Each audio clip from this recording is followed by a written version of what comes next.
What's up, gangsters? Welcome back to yet another live streaming episode of my beat review series here on YouTube. If you don't know me, I go by the name Accurate Beats. Yeah, I took the time to prepare that and put that one up there. Yeah, my name is Accurate and I do this live show for now every single week, every Monday. And last Monday I talked about not doing it this week, but I decided like an hour ago to just do it. And here we are. So, hi everyone and welcome to this little stream. It's been kind of a hectic period in my life in general, so I might cut this episode a little bit short. You never know what happens. It might become, 3 hours as usual, might be 2 hours that I said it's going to be, or it might be 1 hour. I don't even know. It all depends on the vibe and the feeling of things, because I just gotta acknowledge myself in all this. So, hi everyone and welcome to this little live stream. We do have a few people watching right now, which is cool.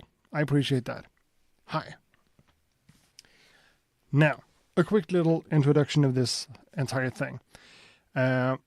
It's all about beats, music production, all that kind of jazz, and I am an old school kind of hip-hop beat maker myself, if you don't know since before. And this forum of mine is for you guys to submit your music to me, to this show to be played. And normally I try to break things down and give feedback or thoughts and opinions about stuff. And that's what people in the chat room do as well. Right now we have about 40 people.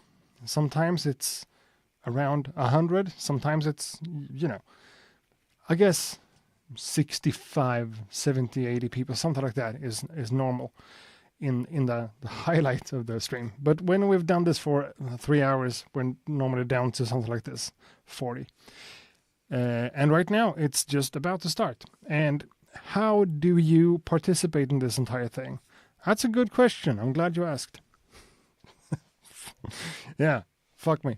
Hey, everyone in the chat room, Chris52 and LUV and Atamonos and Kane TV and Beat Owl and, all the people. Benji's here, Silvus is here, Buckshot Jerry is going to send something a little bit different today, if you get the opportunity to.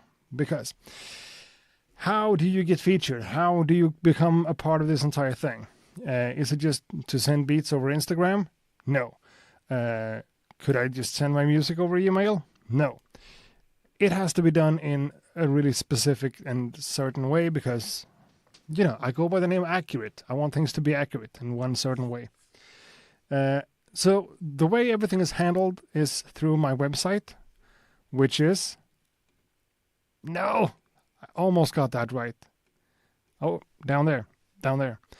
AccurateBeats.com. That's my website and that's where you go. So not right now. I gotta make this more better.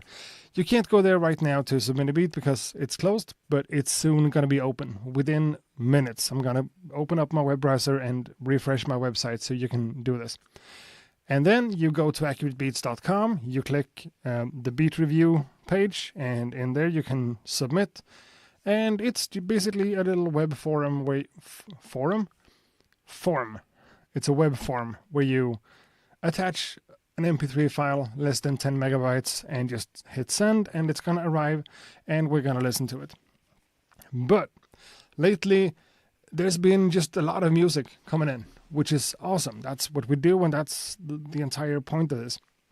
But we can't handle too many beats at once, Normally we do like 13, something between 13 and 16. Today, I'm going to be honest. I'm going to be upfront like this. I'm going to cut this episode short whenever I feel like it. So I'm going to open up the floodgate. You're going to be able to send beats my way. And there is a slight risk that you won't get played. If I get like 17 beats in 1 minute and I can't cover it all, that's just what it is, unfortunately. I've talked about this on my Discord channel and stuff. I'm not in the best position in life right now. I am a little bit depressed and a little bit beat up and whatever. This brings me a lot of energy and a lot of happiness and a lot of, everything. But I also got to be cautious with myself and take it easy and be careful. So I don't want to commit to crazy things tonight. So it's going to be what it is. And I know people are asking, we are doing some type of beat making challenge with samples provided by me and other people in the community. To do this little beat challenge thing, it's not really a competition. There's no prizes or anything, I think.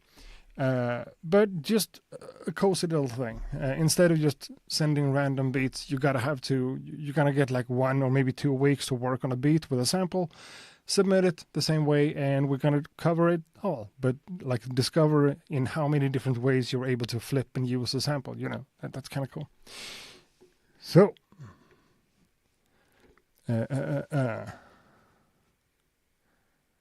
Free for all, yeah. Today we're not doing this new blood special or anything. It's open to anyone. If you want to submit a beat, just do it, whoever you are. Silvus, I can relate. My life is fucked.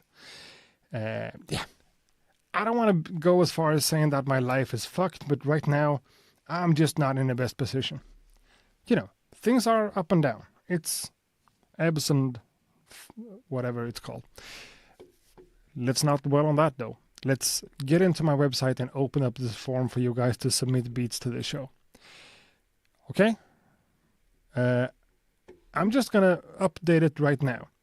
And it's not going to be open for very long because normally when I leave it open for like 2 or 3 minutes, I'm getting 20 beats. So today we have a little bit fewer people in the chat room, which makes sense. And that could mean that we have less beats coming in. You never know.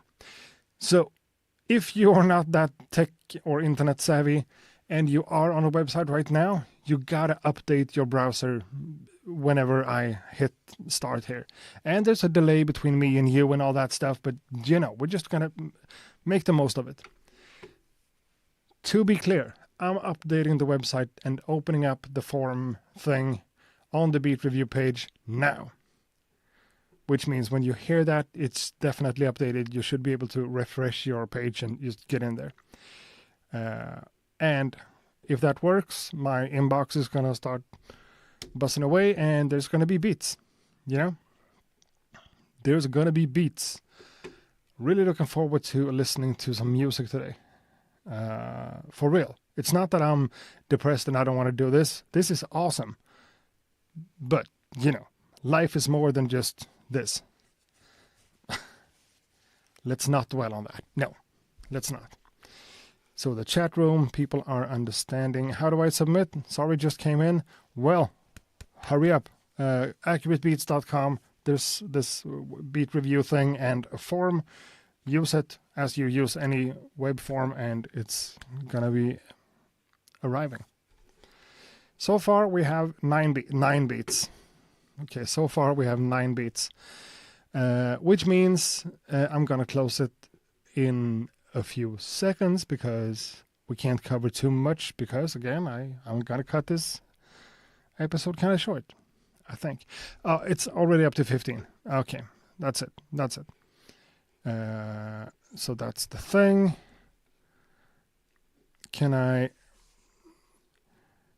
can only prepare this one way. I can prepare it kind of working. But then if I want it to be closed, I need to do it manually, and that's done.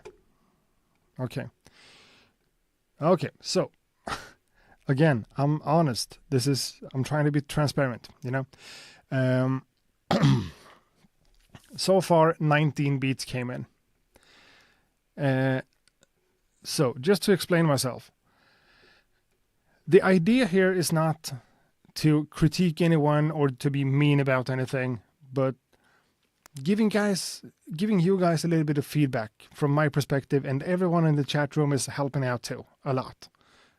Sometimes more than I do. So this is like a different way for us to enjoy our music over SoundCloud or whatever.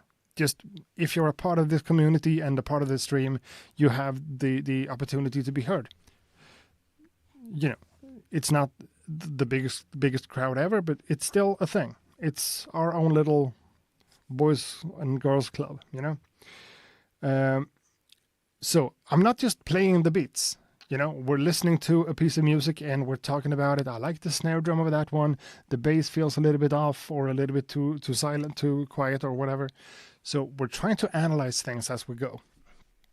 So playing 20 beats could take like 40 minutes if there's 2 minutes of them, because that's what I do. But since I go into these rants about stuff and I keep talking about things, and that's a part of this concept. If you just want your music to be played, this is not the show for that. This is the show for getting feedback and, you know, sometimes last week I was a little bit mean about something. I was upfront with the fact that I didn't like the beat because it didn't sound very cool. Wasn't that inspired. Didn't have much personality at all. So, no, you know, that also happens. So, the way I think about it in my mind, now we're going into the next like part of the episode where I'm not just ranting and talking, but I'm letting you guys into trying to pay a little bit of attention to the chat room. We've done all the presentation. We have gathered all the beats and everything like that is all said and done. So it's time to, well, Beat Owl. Yeah, I got your last email. I got it and it's still marked as unread in my inbox as the only email. I think I'm getting all these mails on my phone too, but no. Okay, I do. Okay, my bad. Prior to this, I had one unread email, and that was yours. So I'm getting to it, and I know what it was, and I'm excited to check it out. And it's going to benefit all of you. So whatever. Okay.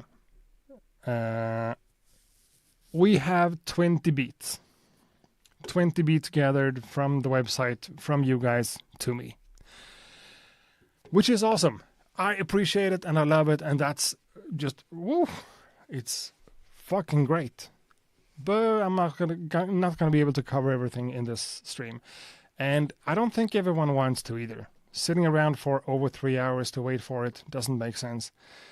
So the first one came in 4 minutes ago and the last one 2 minutes ago. So again, I had it open for less than 3 minutes and we got 20 beats. You guys did great, you know? Really good stuff. Bro, we're here for you. Same as you are for us. Thank you. Now, this stream or this entire concept is not sponsored by anyone. Not monetized by advertisement on the channel. No ads, nothing like that. And if you enjoy being a part of this and whatever, and want to appreciate me and show some love or whatever, become a member on the channel to get some special emojis and stuff in the chat room. Or just give me a super chat, you know, or become, just subscribe to the channel for free. Any help or any support is really valuable and valued and appreciated. Super chats, members, or just subscribers, or, you know, all the social media nonsense kind of stuff. I'm one of those guys. So I value all that kind of stuff. And if I'm cutting this episode short, let's not even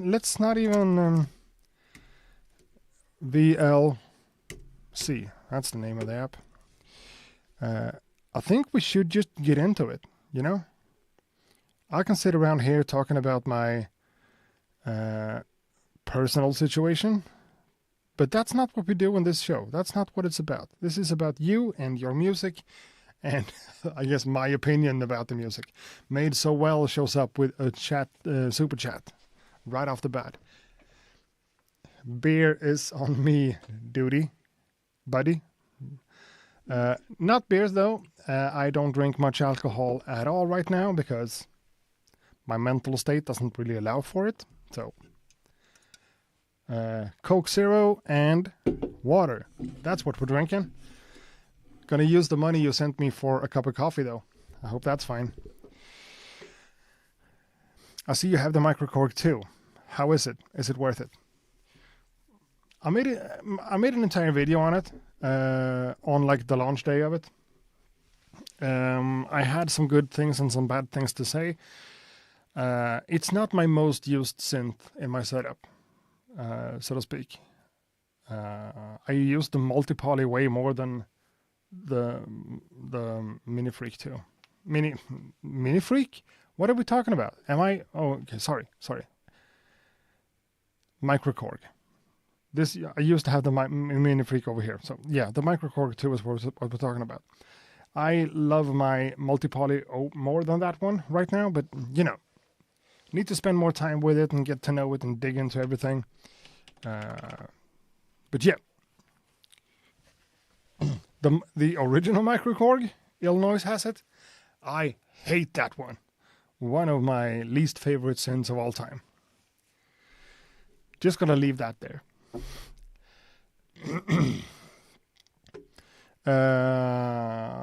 So just looking at the emails or the names that came in here, there are some people I recognize since before, and also some people I don't recognize since before, which is awesome. Really cool to not just get the regulars. But let's open up strong with one of our regular guests on this show. That's Mr. Stan Solo. Peace, accurate. Thanks so much for uplifting our souls every Monday. I would love to share a beat from my EP I've released on Bandcamp last year. The beat is made on my SP404 MK2 again. I just love that box. It has a ton of samples, micro chopping as usual, pure fun to make. It features street textures, horn stabs from a metro busker, car horns, etc. It's meant to resemble a summer morning walk in the city. I hope you like it. I always learn something new from your criticism and the community as well. God bless, much love, Stan Solo. And, you know, obviously, he had this entire message typed out in notes or something and just pasted it in because you had like 2 minutes. So, but I really appreciate it. So, thank you. Stan Solo has made a lot of dope tracks that we have featured on this show before, and now it's time again. Stan Solo on the SP404 Mark II. Okay. Came a little bit prematurely there. Like that. Boom. Where are we? If you saw my screen right now, there's so many windows going on. That window is not necessary right now. That one is. That one is, and that one is. Cool. Moly, sorry didn't add a description because I was afraid I wouldn't send it in time. I 100% understand that. 100%. I just appreciate the fact that you sent it in, you know? Now, it's time for Stan Solo with the track called Hood Aesthetics. Might be a little bit loud. Bear with me.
Yeah. Stan Solo, thanks a lot for a great way to start this show. A nice, really nice, balanced, nice and even, without being boring beat. You know, has everything in there. And the thing I like the most about this entire production is everything that goes on in the lower registers. The bass and the kick drum, everything just chef's kiss. Really good stuff. You could criticize this one for being a little bit muddy or not having not having a lot of parts that stands out in terms of crispiness or, you know, and that's not just a bad thing, of course. That's more a feature than a bug, I guess. It feels nice and moody, dark and like mysterious, and has a lot of textures to it, which makes it super interesting to listen to, and the opposite of boring. So even though the mix and the entire like sonics of it might be a little bit on the muddy side, it's not boring and it doesn't like disappear in the background. It's still forefront and nice. And the vibe here is really, really, really cool, you know? Not having it like, it's full of stuff, don't get me wrong. It's a full production and it's nice and balanced in many ways. But it's not too much in your face, you know? It doesn't take the entire... This could also work in a movie, you know? It doesn't take your entire focus from everything. Like, oh yeah, that's impressive, and that snare is really loud and super energetic. It's nice and mellow, dark and cool. And I mean, the mix might be being a little bit muddy is my only point of criticism here. This was a great way to start the show and a really nice and well-produced piece of music. That's just what it is.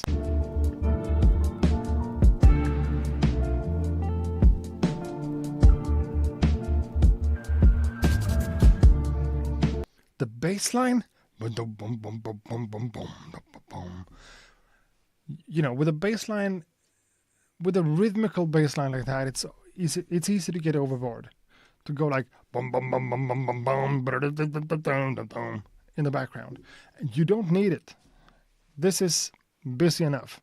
And the mixing in the lower register is just, you know, balanced. I love it.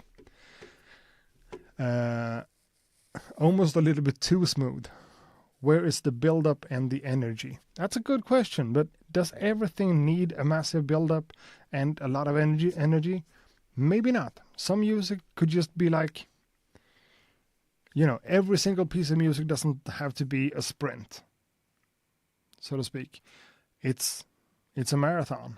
Nice and steady. Stan Solo says, it was meant to sound as a city soundscape coming from everywhere. Just a soundtrack for a city walk. That's awesome. That's a great way of putting it.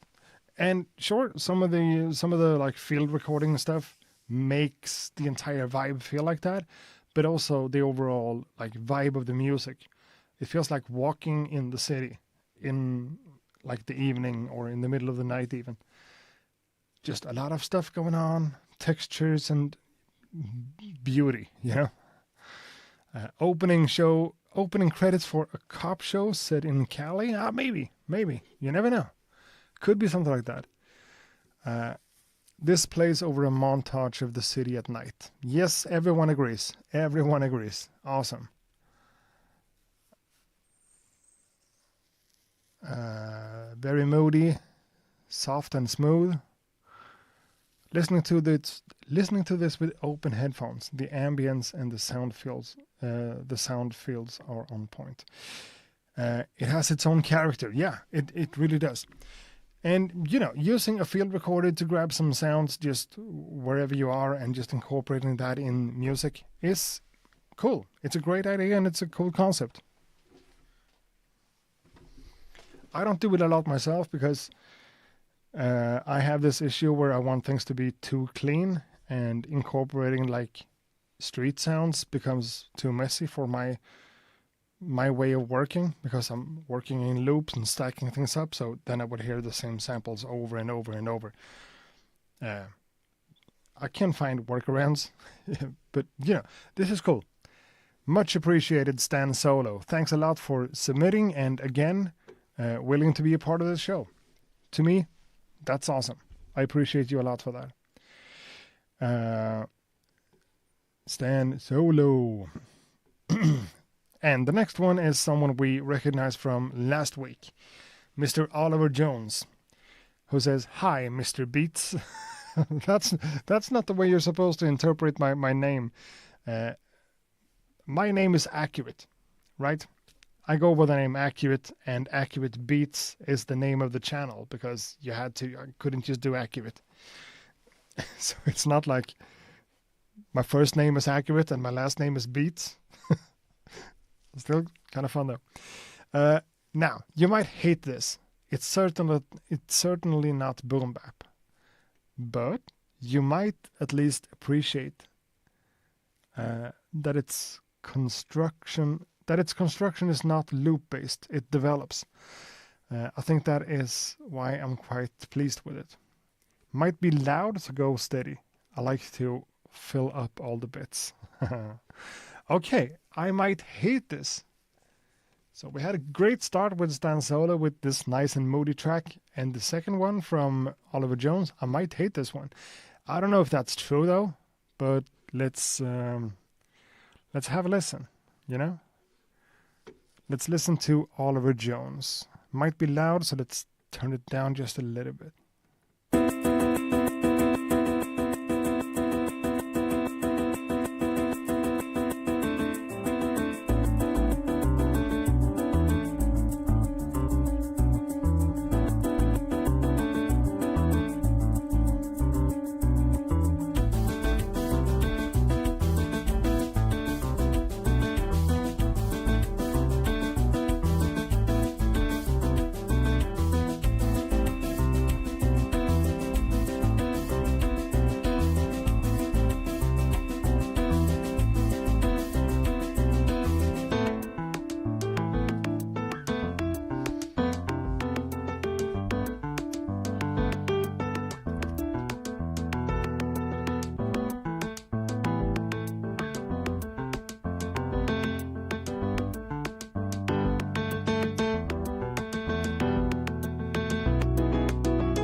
And things are evolving and happening. Let's just see where this last little thing goes.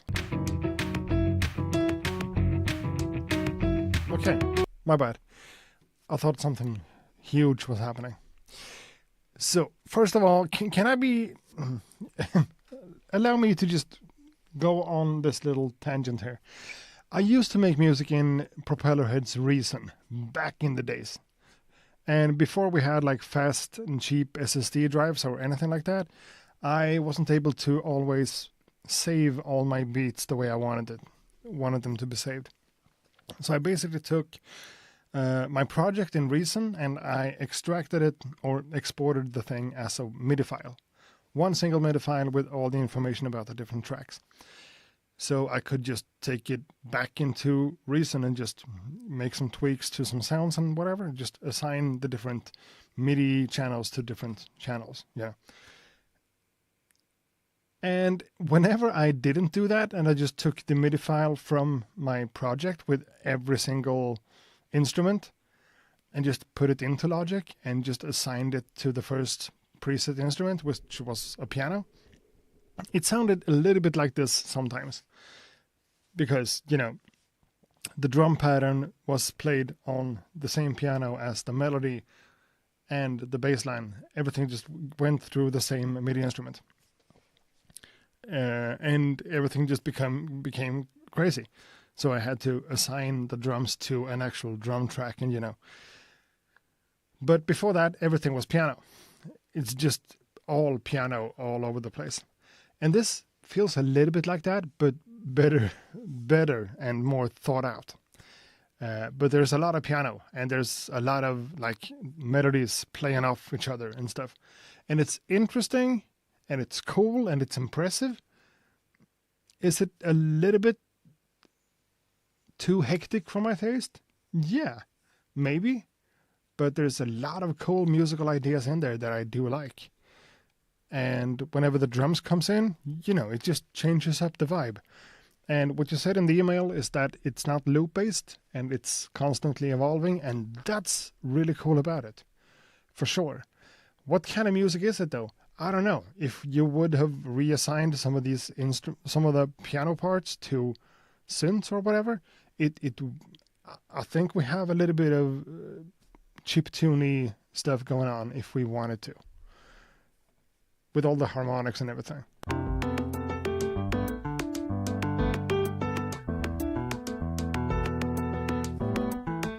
Oliver Jones, if you are in the chat room, please help me out to understand how this was made. Is this like played or just a lot of MIDI editing? Would be really interesting to know. Not that it really matters, but it would just be interesting.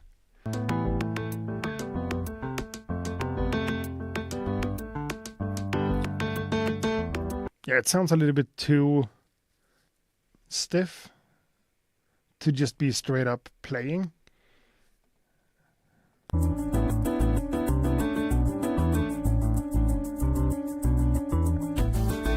Beat Owl asks, is it even a beat? I don't think this is a beat. Whatever a beat is.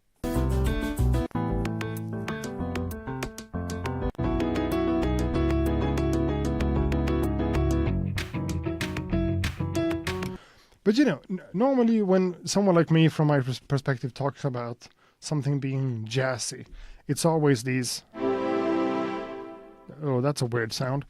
It's always these like extended minor 7 chords and like minor 9s and stuff on Rhodes pianos, and everything feels like just mellow. But there's a different kind of jazz too, like super uplifting, happy, a lot of notes. This has some jazz vibes in it, for sure.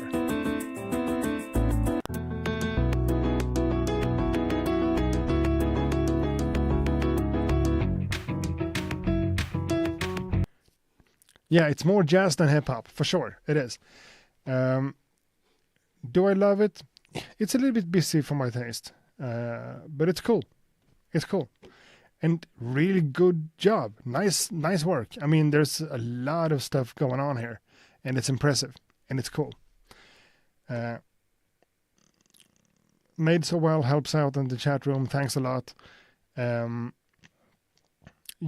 Explaining how this works and how you can participate. You can't right now. It's already done for this show. You're getting this window to send in your beats, and when that window is closed, it's closed. And everyone who sent in beats will not be featured today. I got too many tracks. Stan Solo has been played. Boom. Now I made a oopsie. That's my bad. And we played Oliver Jones. Thank you for submitting. Now the next one comes from LUV Beats. Love Beats. And I think I saw you posting a part of this on your Instagram last week, which is cool. You're more than willing to do so. Hi Accurate, you listened to my beat last week. Thank you so much for the feedback. This one is a bit darker than the last one. P.S. Last stream I noticed we have the same wrist tattoo. That one? Okay, cameras. the eye on the wrist, the evil eye. Yeah, that's a tattoo. Not my best one, but it's still a tattoo, you know? Really into tattoos, really want to get more, but it just, you know, making up your mind about that kind of stuff is hard. Now, let's listen to LUV beats with something a little bit darker than last week. Cool.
So cool.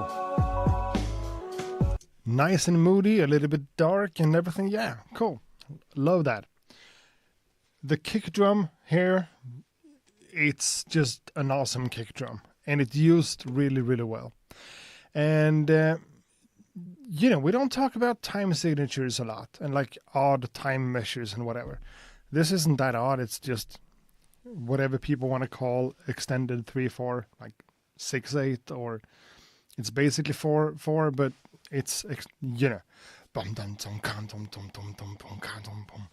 it's cool. And that type of rhythm and that type of groove works for some things and doesn't work for other things.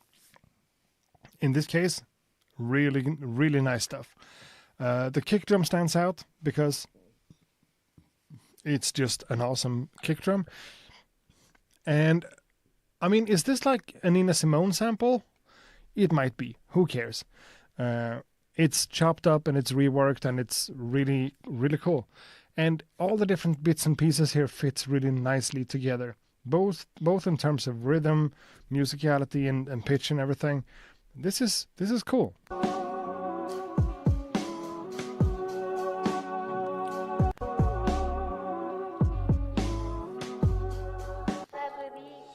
Someone like me, I want a little bit more of the bass line, but that's me listening on headphones, being me.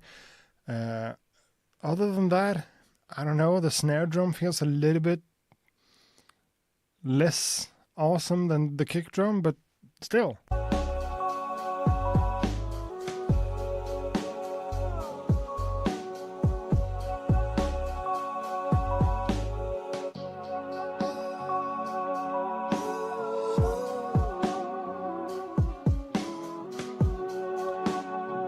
And that type of that type of vocal samples, like just really good stuff. Maybe you could do a little bit more with side chaining or having some type of effect going in like beat in the same tempos. I don't even know if that would have been necessary though, or made it better. I'm just trying to come up with ideas, you know. Really cool stuff. Hard to say anything valuable about this one.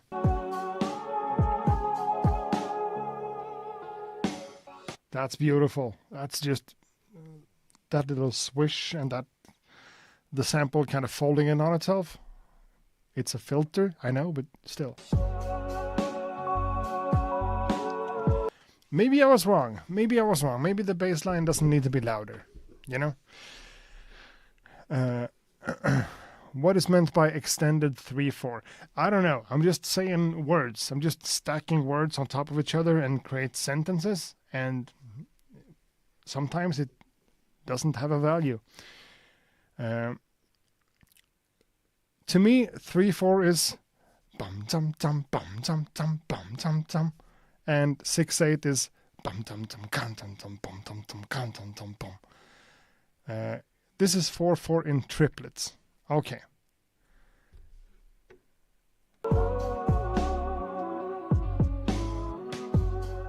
Yeah, that makes sense. But being an uneducated fool, I could say this reminds me or makes me think about 6/8. Would that be so wrong? Yeah, it's not 6/8. It's not pure real 6/8. It's 4/4 is waltz. Yeah. This is not 6/8 either. This is 4/4, but triplets on the hi-hats.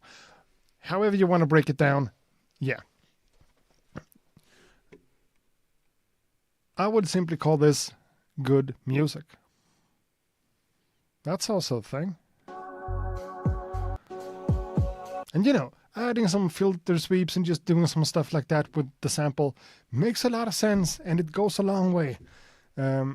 Me, whenever I arrange my beats, I always forget about that. Like, yeah, you can just, for like 8 bars, you can go with the filter for 8 bars, and that's just a part of the track, and it becomes different, and it adds a lot of dynamics. Awesome stuff. Whenever I don't have a lot of like concrete stuff to say, I'm not gonna sit here and try to figure stuff out or just, you know, pull stuff out of my ass. LUV Beats, this was a cool submission. Thanks a lot for sending it in. And we all had this really valuable discussion about 4/4, 3/6, 3/4, and 6/8. I don't know. So the next beat for today's show comes from AD Beats, who says, "Peace, Ack." And, you know, sometimes that's a message like that is just exactly what you need. No more, no less, just peace. Peace is one of the best things we have in life, so for sure, peace. A beat by 80 Beats. Let's have a listen. Just can't believe that it's happened to me. Was it a dream? Oh, that's how it seems.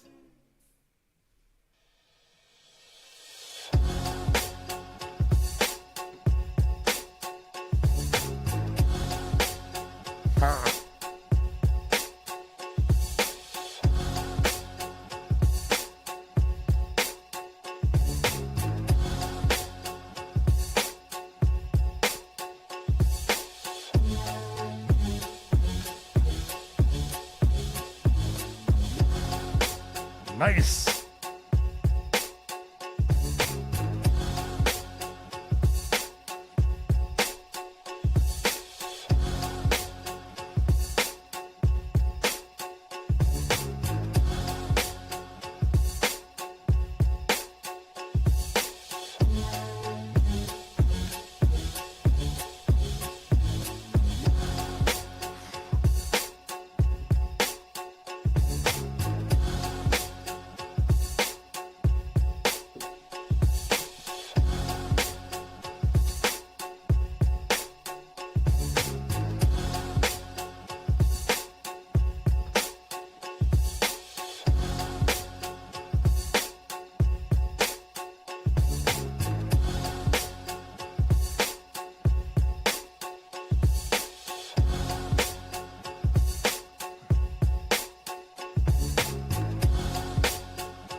This is cool. Oh, yeah. You know, just whatever, you know, I'm in the lack of words. Music like this really like hits the nail, hits the head on the nail for me. So cool stuff. Is it super interesting as its own instrumental piece of music? Maybe not, just in its own right, but this is built for rappers. Like battle rappers going head to head in a freestyle battle, or just freestyle rap in general, or scratch DJs going ham on this. Really, really good stuff. And the things that sets this one apart is, of course, the switch up. Let's find one. Because like the basic pattern, bum bum bum bum bum bum bum bum, and the bass hits, awesome stuff in its own right. But with this, I think this is it.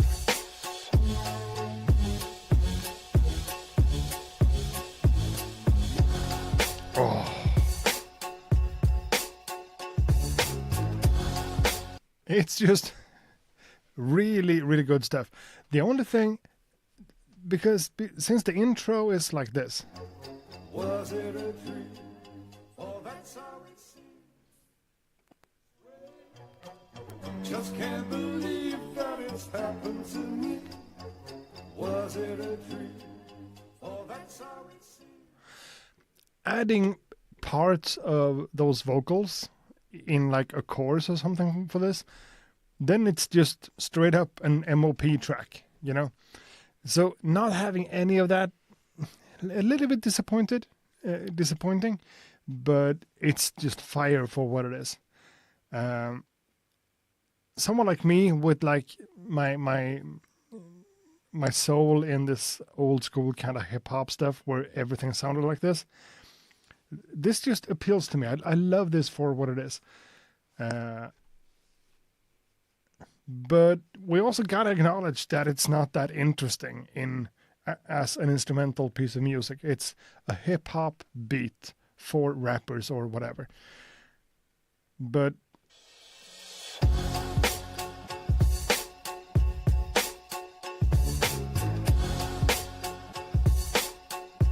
breaking this down, you have the sample from the intro with the dun dun dun dun, the piano or pizzicato stabs or whatever. Awesome drums and those bass notes going like boom boom boom boom. You know, it doesn't have to be more than that. You could add this entire like top line with a big massive synthesizer going like melodies and stuff on top of it. Why should you? Or, you know, even more horn stabs or whatever. It doesn't need to. You don't need all that. This is good for what it is. People in the chat room are calling this one precise, solid, bringing the heat. You know, AD beats. This was just hands down a great little beat. I'm gonna call it a little beat. I know there's probably a lot of work going into this with all the different choices and stuff. But when it all comes down to it, it's a nice little beat. More than that, of course, because it could become this massive thing with the right rapper and whatever. But as a production, awesome stuff. Thanks a lot for submitting this one. It's nice to get some nice, straight up, hardcore kind of boom bappy stuff. The drums, awesome. This snare drum, on low volume, it sounded nice. I cranked my headphones for a couple of seconds too, and like the snare drum really makes the entire thing so freaking cool. The kick drum is nice and massive, and the snare sounds a little bit small, but when you crank it up, it cuts right through, which is really nice. Why is there no stank face emoji? I'm gonna have to add that, I think. I'll add this one to list of beats to play in the car. Yeah, just playing this one in a car.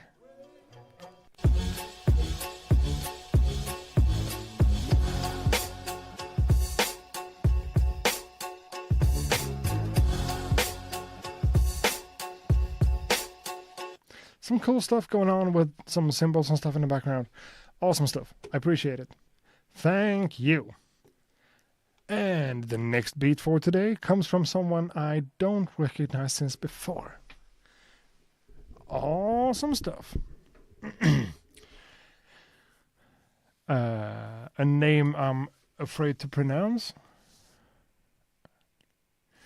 Adia.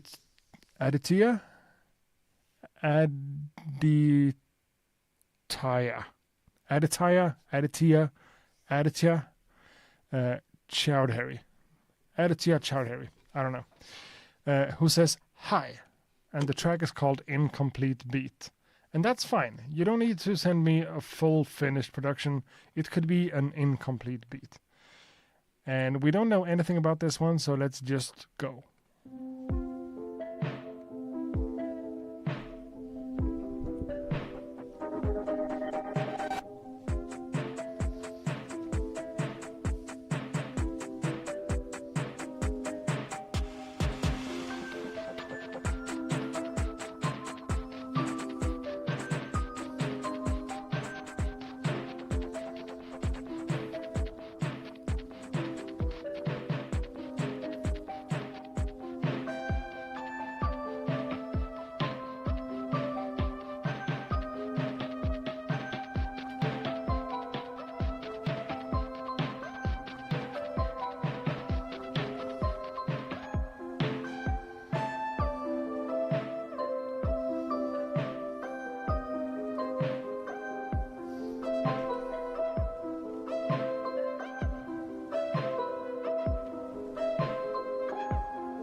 Okay. I think we kind of get the point.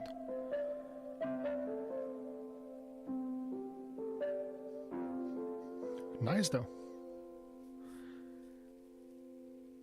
Okay, so the producer of this one said something in the chat. That's me. I wanted to make a chill beat, but later I got stuck in drums. I used the middle C as pedal and didn't want to use below register for a sort of a fun challenge. Please critique it accurately. I don't know how to do that. I don't know how to do that. Either you're working... I mean, the chords are interesting. The chord progression itself is cool and intriguing. But either you're working with scales that I'm not that familiar with, or you're actually having a few notes in here that are off the scale, out of tune, whatever you want to say. This one is called Incomplete Beat, and with that kind of explanation and all, this piece of music doesn't feel like it has much of an identity, or it's in the middle of some kind of identity crisis, you know? And that's not just bad. It becomes interesting and kind of different in a pretty fun way. But in the beginning here, I was expecting just a super lo-fi boom, not boom bap, but just a classic lo-fi beat.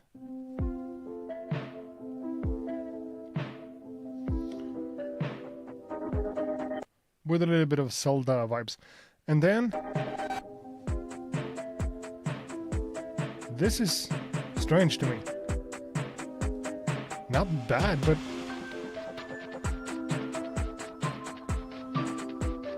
the instruments themselves really cool. Nice and dreamy and vibey and nice. But since we have all those variations with the drums and the tempo and the feel, it feels like it's a little bit inconcise, you know? Which is okay, again, but I just have a little bit of a hard time wrapping my head around it.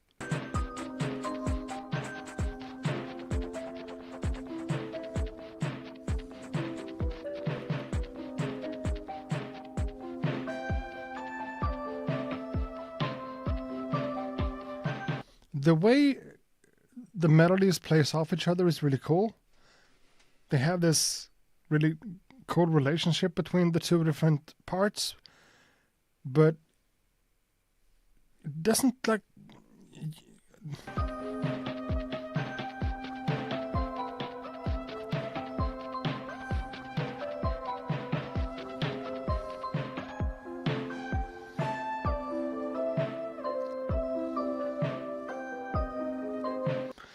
Some of the notes, everything doesn't always have to be super predictable. You know, it's okay to go a little bit sour or a little bit spicy sometimes, but it also has to be. I also want things to be attractive somehow, and this doesn't feel attractive in the way I want things to sound. Personally, this is me and my subjective opinions.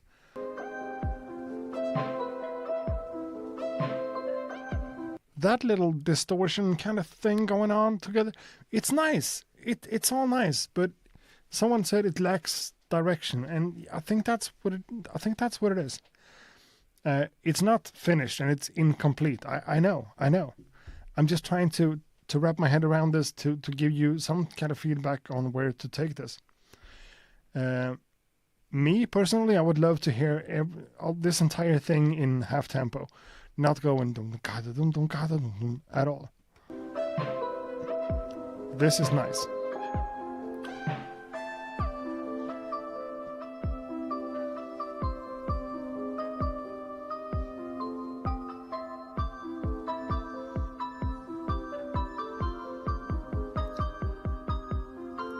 That part right there is attractive to me. That works.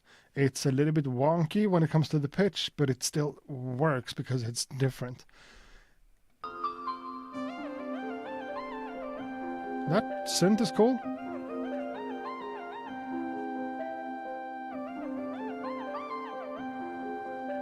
But somehow it doesn't feel like it has a stable center. We're never returning to something that feels like home. And to me, that's kind of necessary with music. That's why I work with hip hop and loops and stuff. So there's always coming back to home. It's not really a problem. But when you're working with different chords and stuff, me as a listener, I just like to be taken back to home sometimes. Being taken on this trip and this weird, like whatever, it's beautiful. It's nice. But also like returning back to, yeah, this is where I live. This is what it's supposed to be. This is the tempo, the rhythm, the melodies I recognize and that feels comfortable. Comfortable is like the word I'm looking for. This doesn't feel that comfortable. I don't even know if my words make any sense anymore. Maybe it does, maybe it doesn't. All the sounds, all the textures and everything is on point. No complaints there, but I would just work on this one a little bit more to find the direction. The synth part is section B. Okay. So everything else is section A.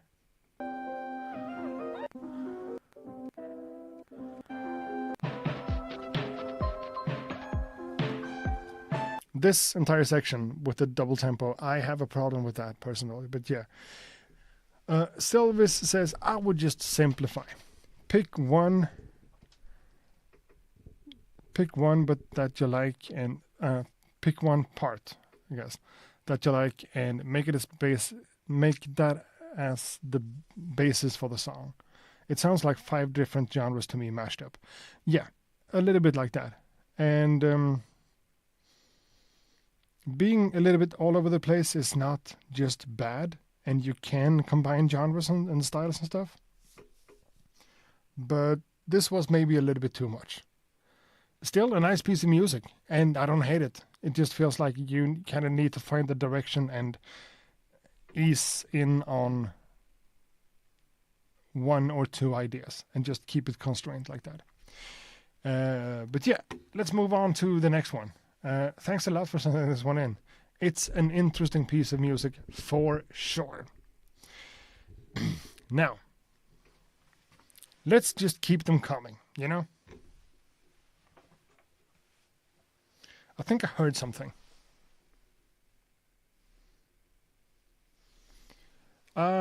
With headphones and I'm just talking away listening to stuff, but I heard something in the background.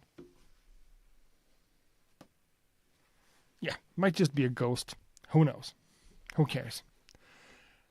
And no, okay, I opened Logic. Did that mess up the audio? That might have messed up the audio. OBS, where are you? It did not mess up the audio. Cool. And the next beat comes from Moly, who says hi. Again, people don't have time to write messages, and I understand that. Now, Moly, if you are in the chat room, please shout yourself out, and let's listen to your music. 87 BPM plus opus.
Nice.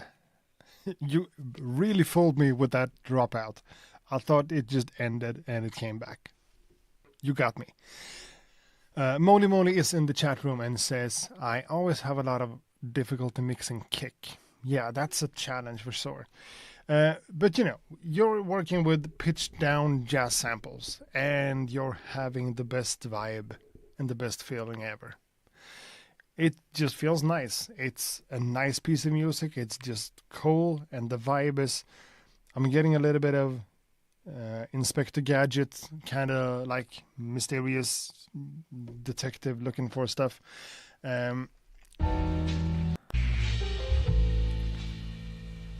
Upright bass and piano, you can't go wrong.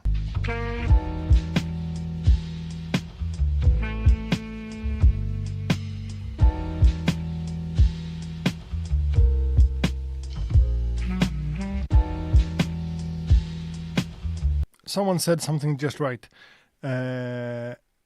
Smooth yet choppy. Love it. Yeah, this is... we are on a really high level right now. This is awesome. Having people like this sending in music is still just a blessing. This was really, really dope.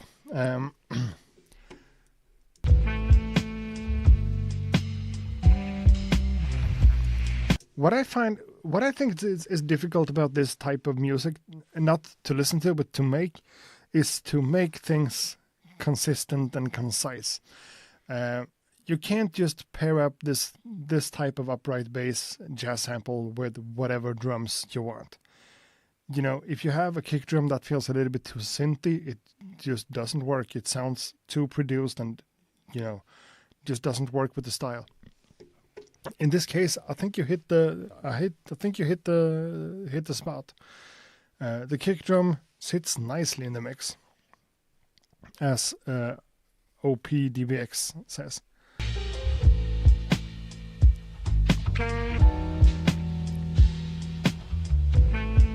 A nice and subby kick drum like that really works with even a really deep and low bass line like this. Works together, for sure.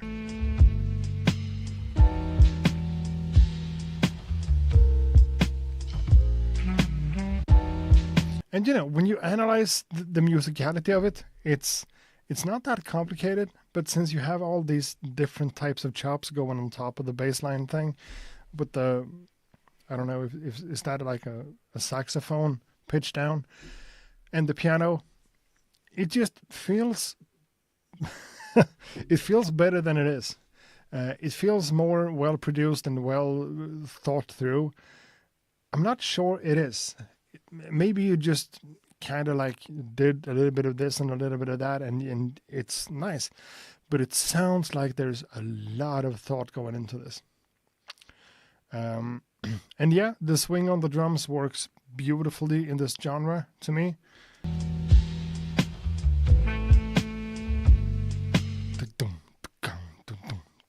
That type of swing feels jazzy, like Eitan says. I like the swing, not exactly traditional jazz swing, but Dilla-esque. Yeah, a little bit of Dilla in there. And, you know, jazz samples is great. Makes us think about Premier and Pete Rock and everyone like that, which is not a bad thing. And this just sounds cool. Moody, jazzy, choppy. Yeah, that's what it is. Really cool. Pitching stuff down like that and just allowing things to take its space in the mix. It's a bold move, but it's cool. Whenever you do it the right way, it pays off. If you do something like this the wrong way, it sounds like complete ass, which is interesting. And you hit the spot.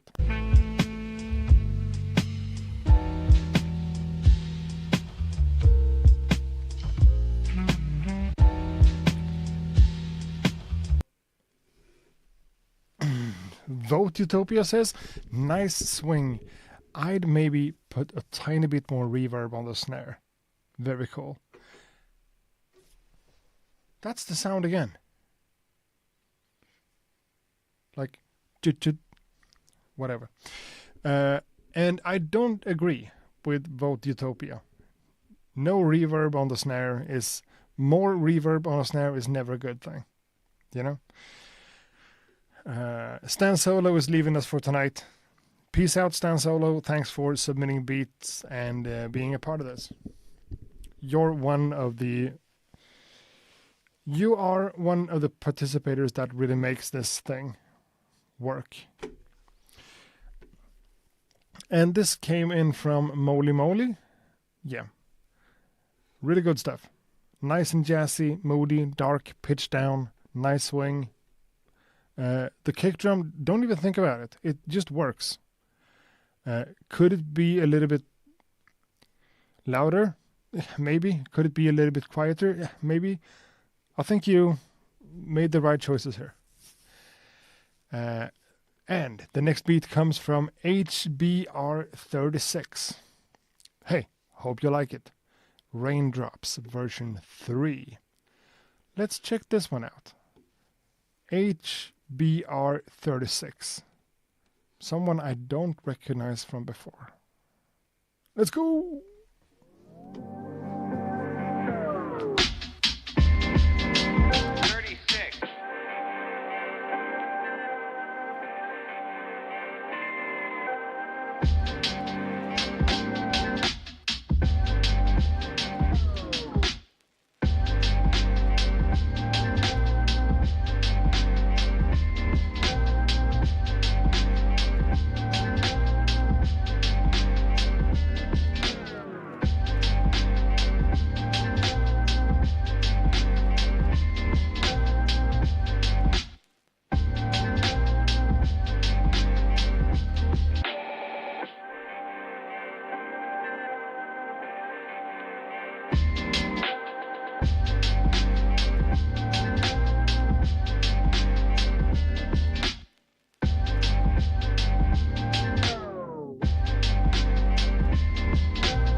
Great.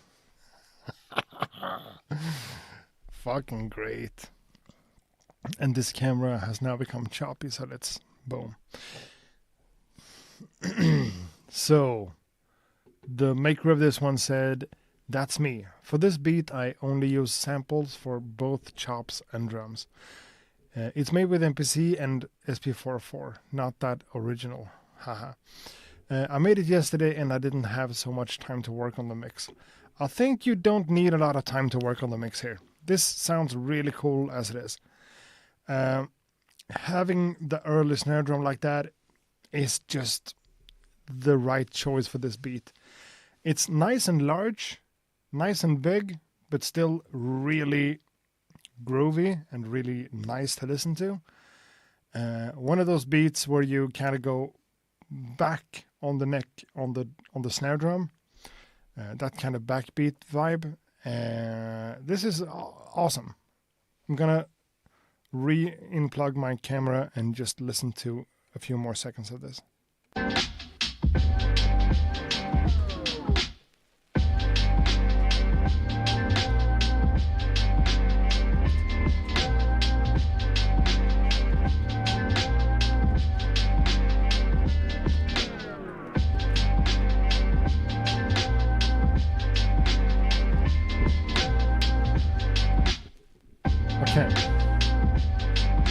Okay, so I'm noticing if you had more time for the mix, a little bit stronger separation between like the instruments in the sample and the bass would be cool. But if it's all like one single thing, I understand that's not possible, but still.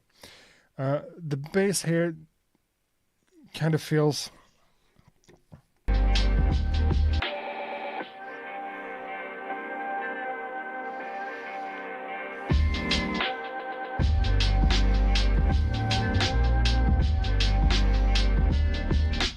Yeah, the bass line here could play a bigger part on this track. Not just by being louder, but also like, I don't even know how this is built up, but let's say that it's a sample and a bass on two different tracks. Maybe you could take some low frequencies out of the sample to create some separation between the two things. I don't even know. If that's possible, try it. If not, it's good as it is. But I would just like to scoop out some stuff to allow the bass line to play its part. Because the bass line here is really, really awesome. And it adds a lot to it. But lifting it out a little bit, just creating a little bit of space, would have made this even vibier, I think.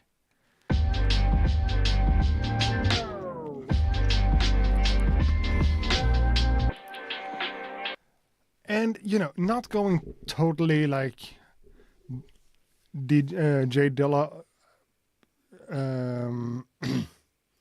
What am I trying to say? Not going 100% J Dilla on the drums, just leaving it sloppy on the snare like this, and those big hi-hats that I never have the guts to do myself. Really, really cool. HBR36 says, yeah, for bass, I use the lazy method. I just put a low pass on the sample. Then I try to EQ and compress it to push the lows. Yeah. I think you did a good job, but it could be improved a little bit.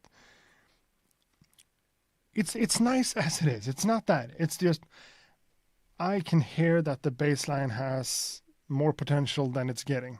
It has more potential to take up space than it does. So maybe just tweaking those settings just a little bit to see if that brings it out. I don't know.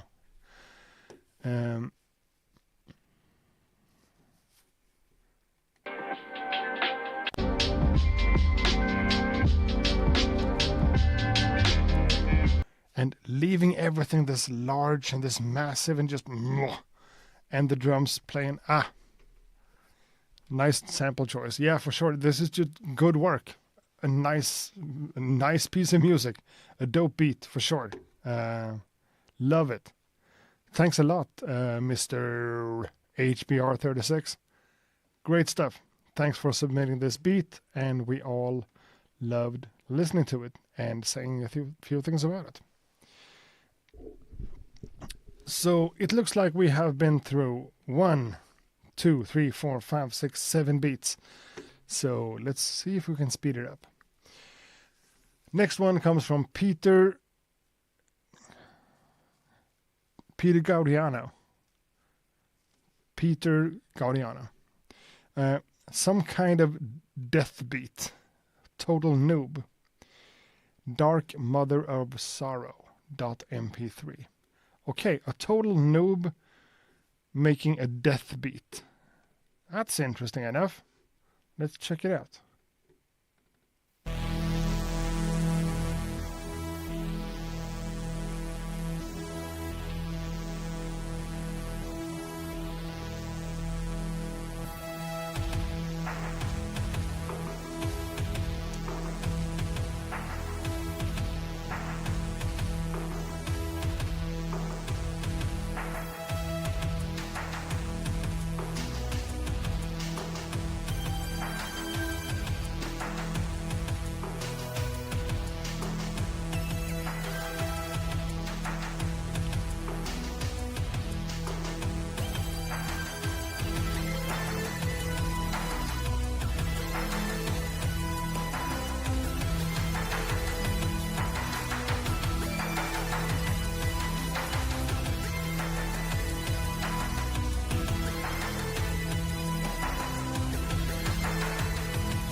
And that's 2 minutes and 4 seconds. And I'm going to be a little bit blunt again. I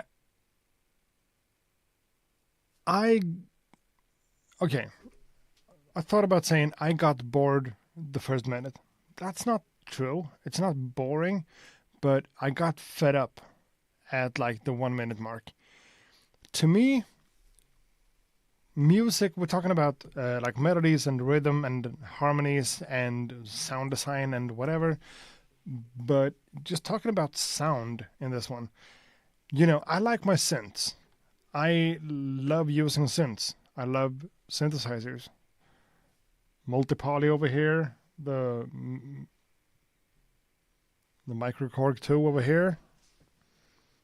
We have all sorts of synths and things. But whenever you go too like crazy with sawtooth synths, I just get the worst case of ear fatigue ever. It just becomes too much. There's too many waves, you know? Too much harshness, I guess. This production in itself, I keep burping because of the Coke. I'm sorry about that. It's nice and it's cool, but it's too much sawtooth for me.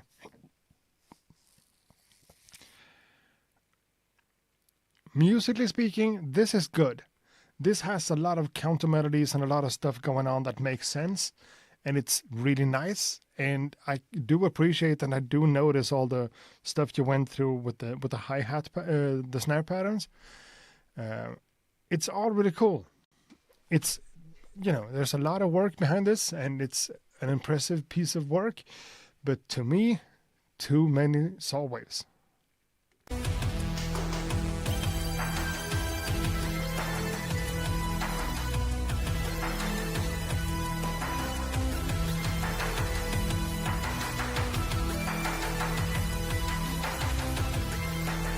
I guess this is also the reason why I don't like rock music or metal or hard rock. It's just too intense, too much. It's not monotone. That's not the word, but it's. And this comes down to my personal preference and sense of taste and all that, because everything here is interesting. The drums, all the different like delays and stuff that goes on, and all the rhythmical elements. It's fun and it's interesting, but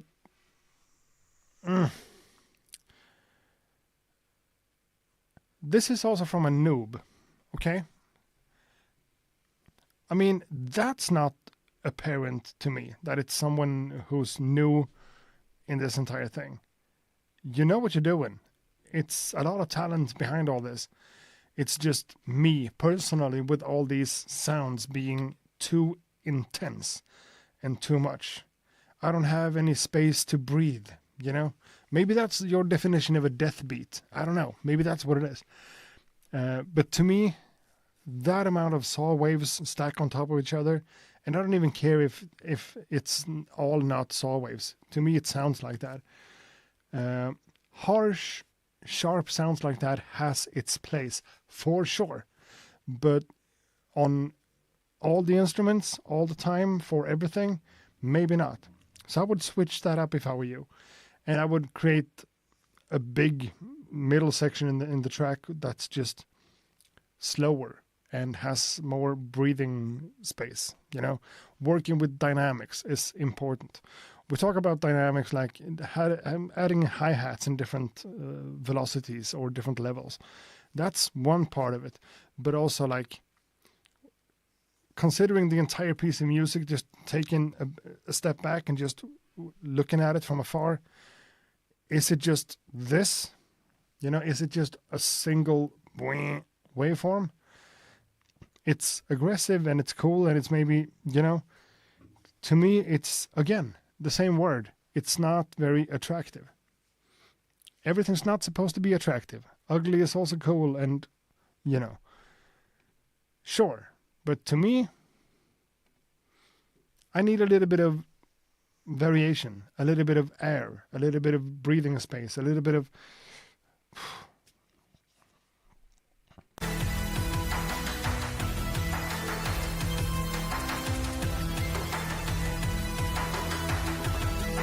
And all the delays and stuff on the drums maybe works in this genre. Maybe. To me, it's a bit much. That's what I want to say. The entire thing, it's a bit much. Made So Well screams, synth is life. It could be, but this is also a synth.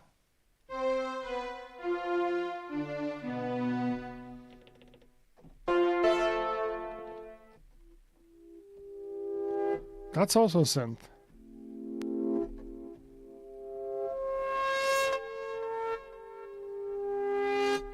You know? Someone says it's a little bit too wet. I guess that's the point of it. I guess it's supposed to be wet and aggressive and like sloppy in your face like that. It's not like the tempo, you know, it's not that crazy when you break it down. But as a piece of music in its entirety,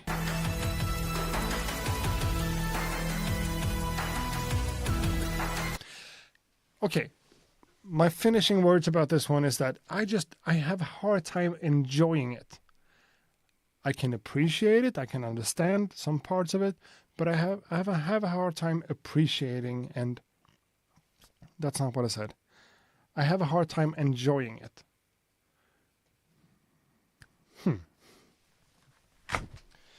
Saw waves are cool, but not for everything and always.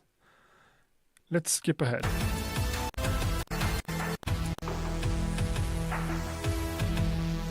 to me, it sounds like it's pretty much the same amount of energy and the same amount of intensiveness in the entire thing. So that's maybe my main point of criticism here. Maybe if you're new to this entire thing, maybe take all those crazy effects you're adding and just nail it back just a little bit. You know? The delay on the snare is maybe cool in this genre, but does it need to be that loud? Just do a little bit less of it. Just take out some of the craziness in some parts. Or it's perfect as it is.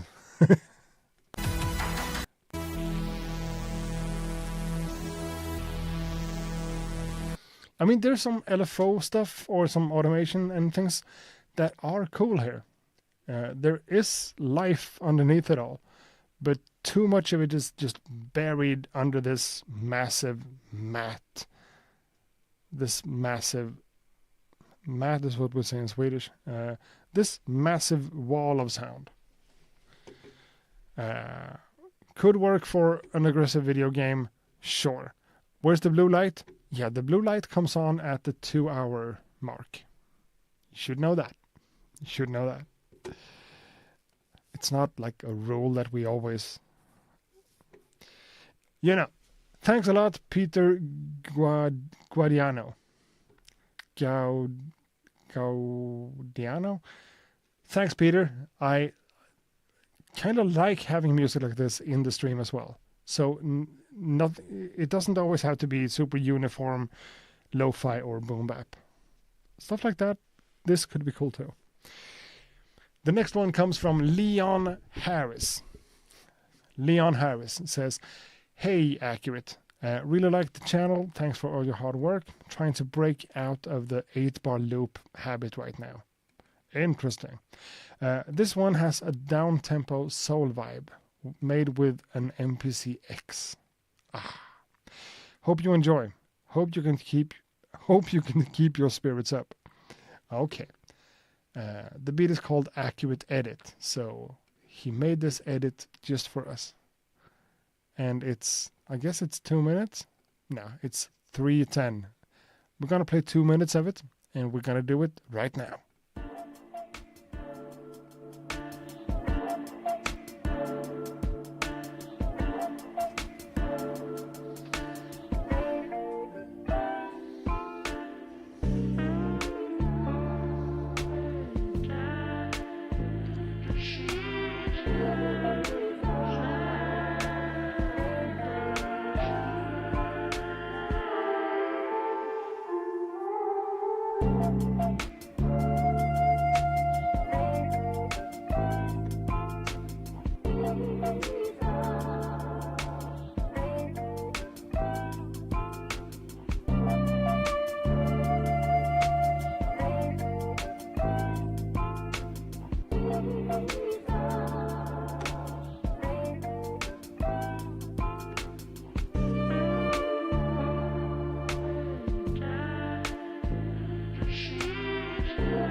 Okay, I asked in the chat room, so let's address this first of all.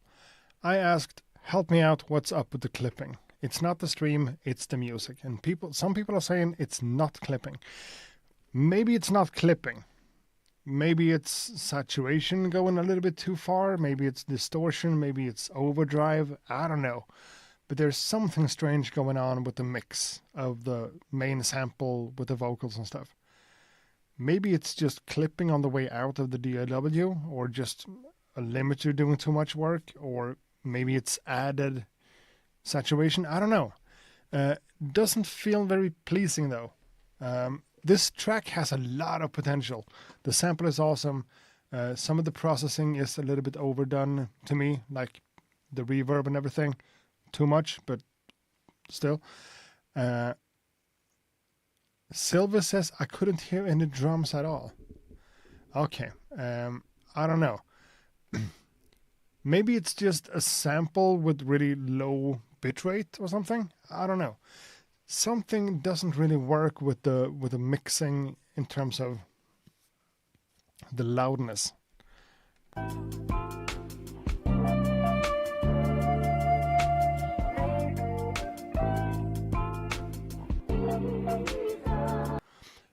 Okay, stereo is not clipping. Okay, maybe not clipping, but does everything sound super clean on your end? There's a lot of stuff. Let me try my monitors real quick.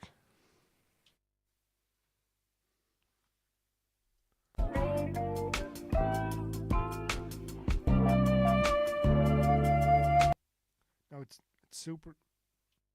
1, 2. It's super obvious on the speakers as well. The sample is beautiful. Yeah, I agree. The sample is awesome, and the production itself, it's really good, for sure. In so many ways, I just can't ignore the fact that it's just destroyed somehow.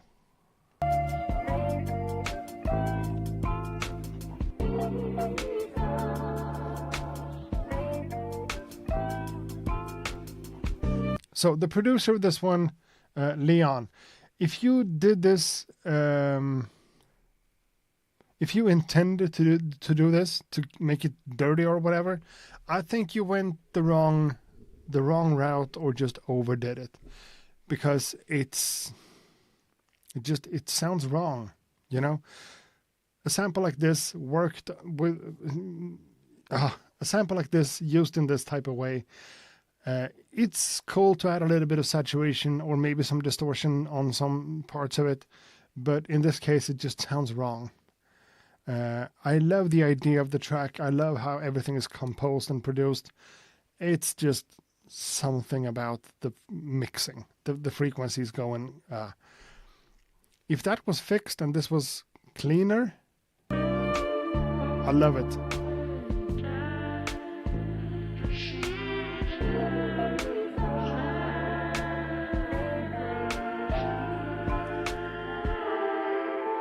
This is nice.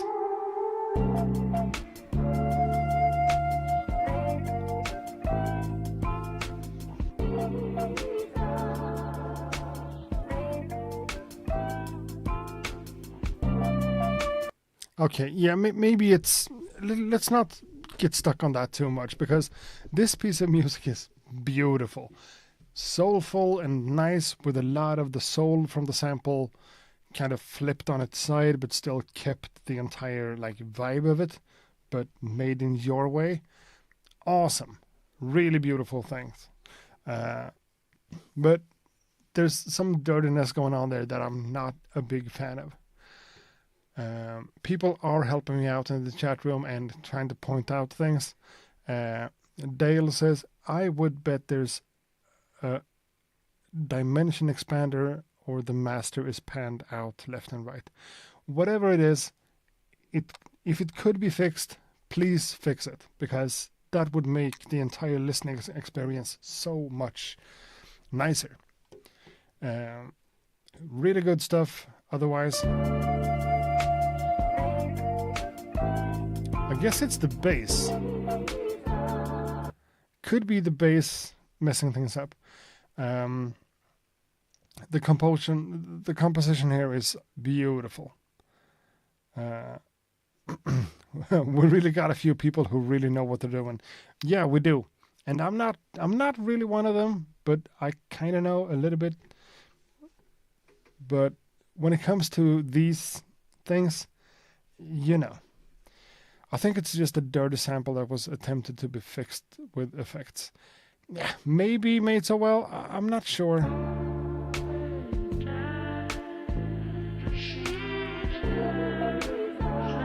Because the top vocal there doesn't sound like that to me. Well, however, it's a fantastic beat, has all the soul in it that it needs, and it's just really, really beautiful. Big fan of this one. It's a little bit unfortunate that it was cranked like that.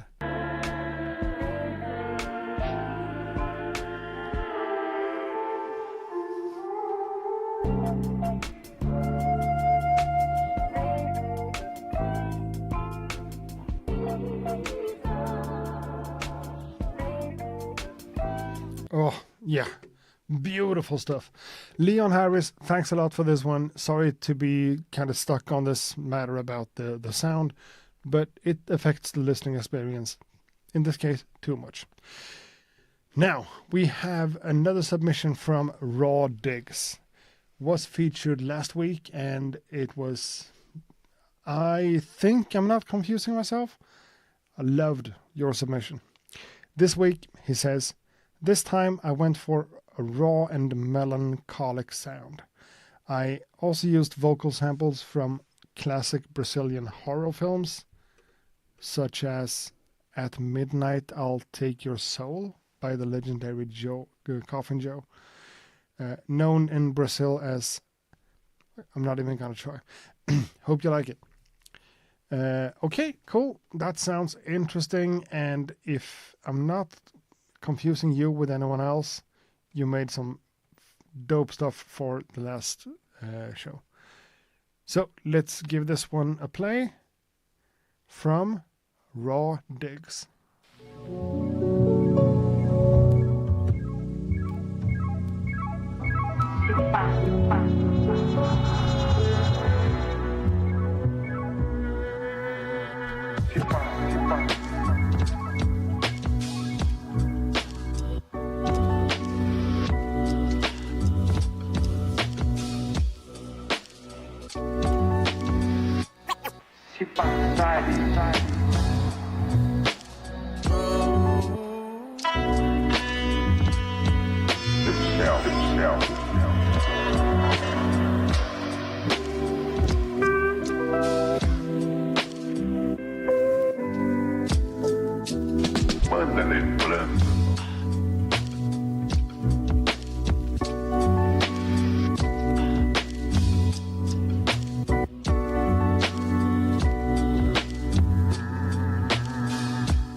Yeah.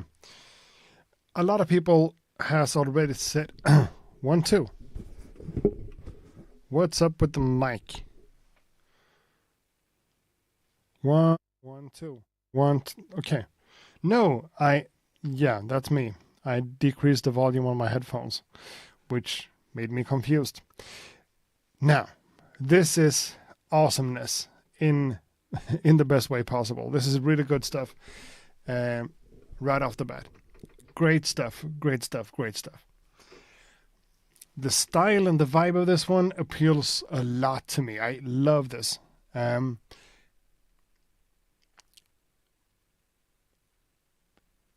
For my personal taste, there's a little bit too much compression going on. Things are a little bit all over the place. You said it was raw, and it is. It feels raw and kind of, what did you say? I went for raw and melancholic. Yeah, this sounds raw and kind of unprocessed in one way, but also overprocessed in another, because there's just a lot of compression. And it's a subtle thing for some people, but for some people, you just pick up on it. I guess if you make beats yourself, you know what you did. If you don't make beats, it's off the radar. You don't even realize it. To me, someone said this is the best beat by far, and yeah, this is one of the best beats for tonight, for sure. Big fan of this one. Love it a lot. Feels too compressed and a little bit too out of control for me to be like, if I made this, I wouldn't, I would nail it back a little bit. Compression, yeah, but maybe not that much of it. Maybe not mix it in so much. But there's a lot of cool dynamics going on in this arrangement. It evolves over time, and it takes you places, and it changes, and it's really interesting and holds up perfectly as an instrumental.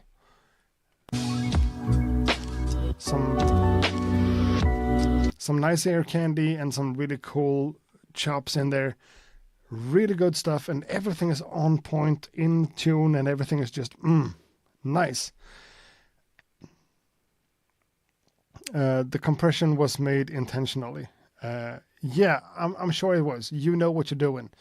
I'm just saying I would have done a little bit less of it myself, but everyone's different, and that's the beautiful thing about this. It's a part of the sound. I get it. It's intended to be like that. Fine. It's cool. I think I would have preferred taking it down just a little bit, but that's me. Fuck me. Don't even think about it. Great stuff. That pop up? No.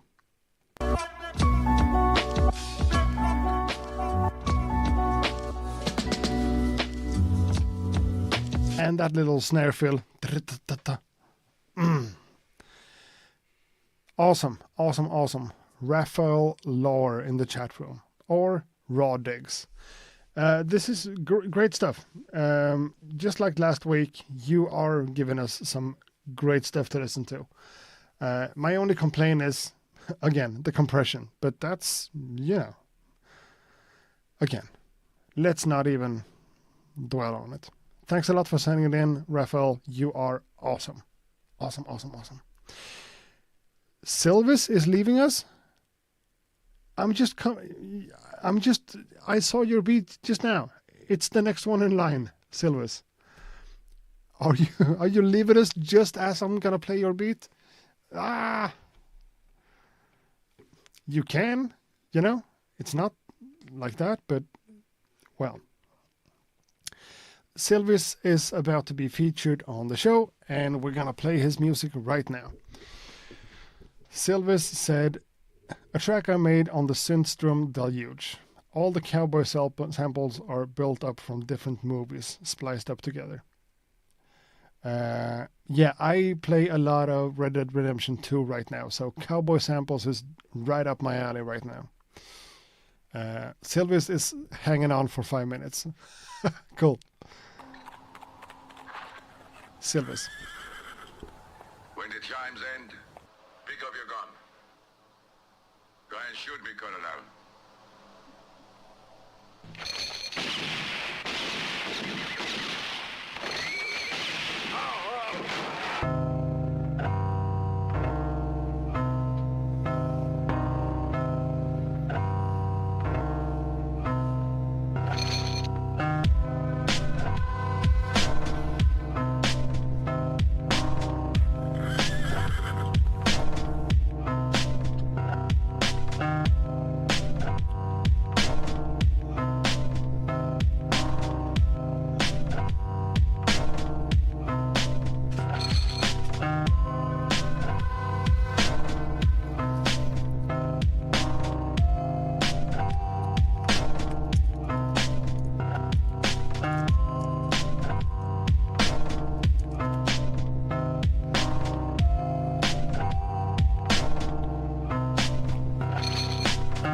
So yeah, Silvus 100% taught me something with this beat. Having the balls to leave this entire section in there, kind of a build-up, but kind of not a build-up. Ballsy. That's a bold move, and it's really cool. Really cool. And you know, being in the world of Red Dead Redemption with Arthur Morgan and all the cowboys and stuff, if this beat was in that video game, hands down, fire. Again, a beat with an early snare sound like that, and this snare sample, listen to the snare. Whenever it comes in.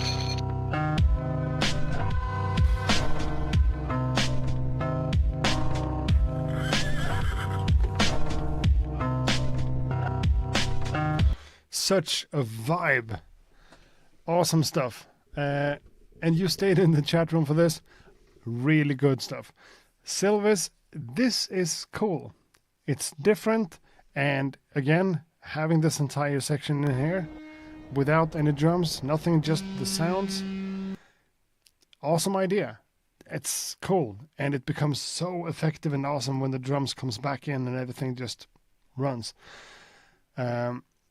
One of my favorite games. Yeah, I can tell. It's mysterious and it's dark and it's kind of...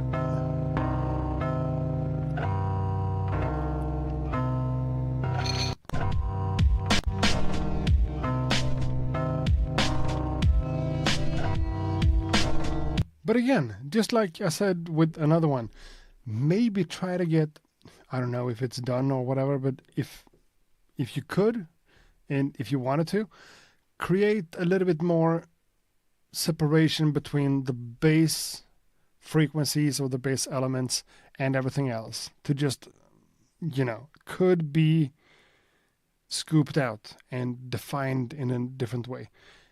Not necessarily better, but it could be different and maybe it brings more life into it. I don't know if it needs it. This is awesome as it is.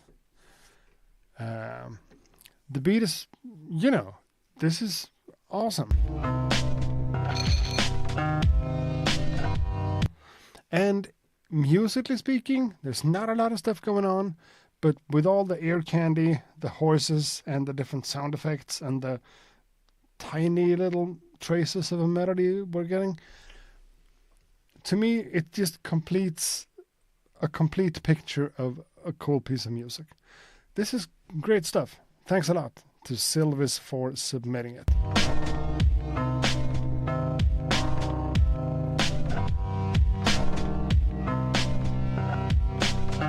And the sloppiness of the kick drum together with that early snare, and just creates this nice push and pull kind of.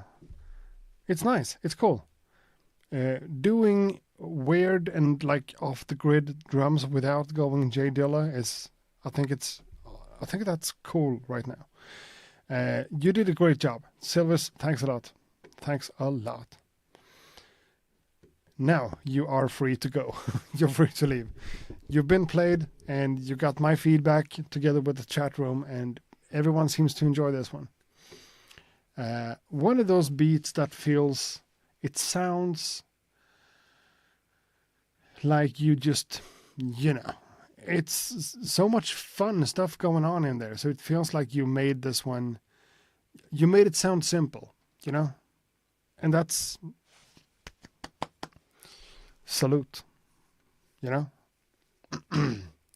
And we have more beats left than I'm gonna play because I'm not gonna do all of them. I've already said that, but let's cover a few more, just a few more. It's about, yeah, we've been live for 1 hour and 57 minutes. So, yeah. The next one comes from Renee Mayer, who says, "Hey, Accurate, I hope you like my beat. It's a sample that you hear in the first second. The rest is completely based on the MPC and its instruments. This is Kane TV. Okay. Not even gonna mention what we gave you a hard time for before. Kane TV, late night walk. You said it's a sample that you hear the first second, and everything else is the MPC and its instruments. Cool.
Well,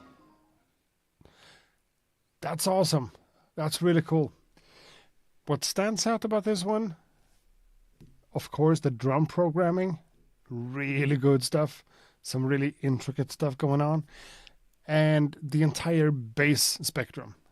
Everything there and everything about the drums, pure fire, really good stuff. But someone said in the chat room, and I couldn't agree more. Beautiful sample. I would EQ it a little bit more to hear it in the 1K range. I'm not sure it's the 1K range. I would maybe take it up a little bit above that too and just create a bump in the EQ to bring some of the shimmer, some of the sharpness, some of the crispiness and the clarity is the word, right? Out of it. Because it feels a little bit muddy. That could be dealt with using like a compressor, maybe a limiter, to just balance things differently. But an EQ is probably the tool to go for here. I am a big fan of using EQs subtractively and just taking out frequencies instead of boosting them. But in this case, take down some of the low or the mids, the low mids or the mids, just as it is, and just increase stuff in like the higher frequency spectrum. Like basically the treble. More treble in the bass. More treble in the sample. I set up a low pass filter around 250 hertz. Now, is that what you did? Not 250 hertz. That can't be right.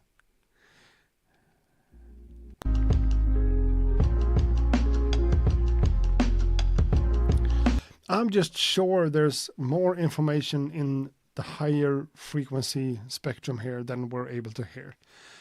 Bringing some of that out would just balance the mix differently, to still have all the punchy and all the body and stuff in the bass, but allowing us to have a little bit of treble too. The sample had much bass in it, and that was everything I wanted to get rid of. Yeah, that's not a low pass filter.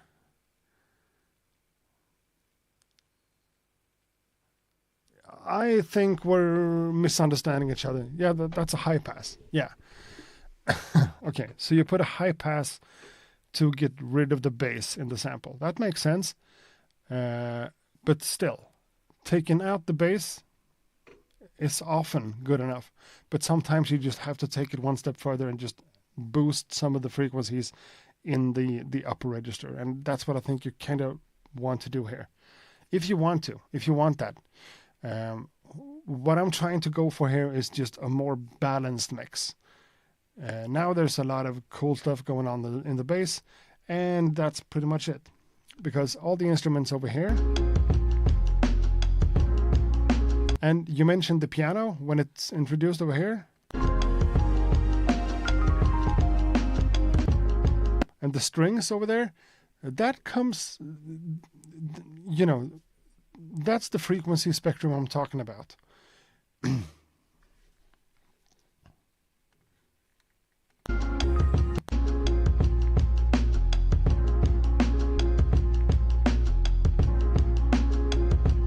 And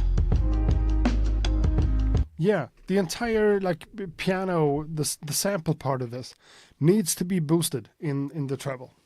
That's what I think. But the programming, the production here is on point. This is really good stuff. We are on a really high level, for sure.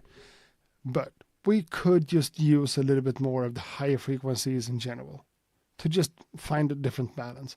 But the drums, the way the sample is worked with in terms of the chops and everything, awesome. Fire. So we're getting a few questions in the chat room now that I'm just going to have to address. You can't be featured now. We're soon about to close this show down for today. And if you want to be featured, you got to be here when the show starts. Because I start the stream and I tell everyone, you're soon going to be able to submit your beats. And then I'm going to open up the thing on my website. You're going to be able to send in something for a couple of minutes. And then the window is closed. So there's no waiting list anymore. It's just, we're trying to do this as live as possible. So the show starts. I open up the form on my website, accuratebeats.com. Accuratebeats.com. Go there. A few minutes after the stream has been live, submit your beat and be featured. That's what we do.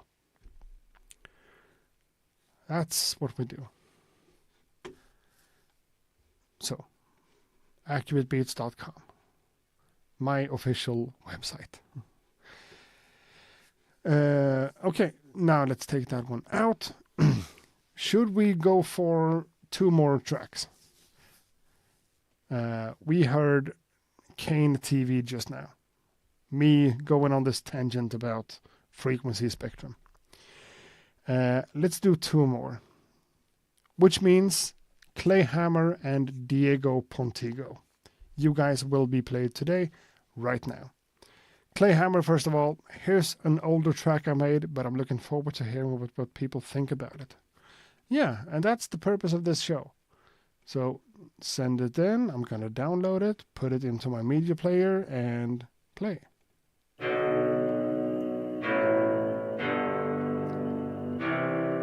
No one else who wants you, okay? Now, Ricky, you know what the alternative is, don't you?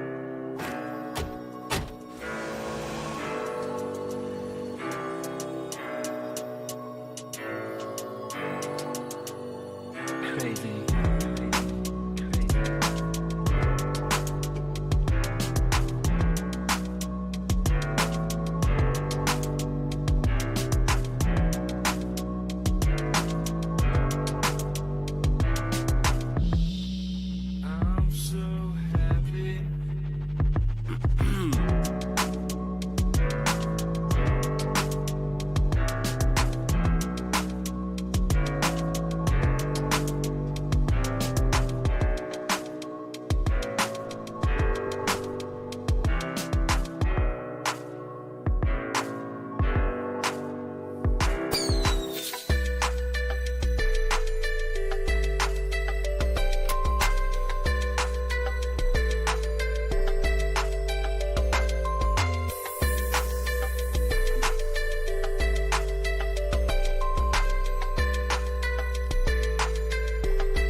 So this one is interesting in a few ways because the bass being like that portamento E, like gliding between notes, is cool.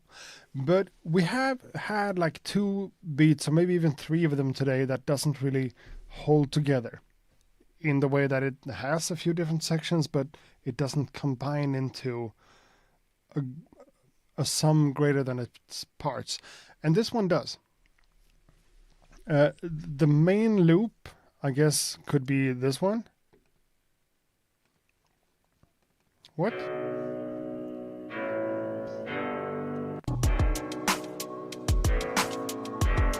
Bow down, bow down, bow.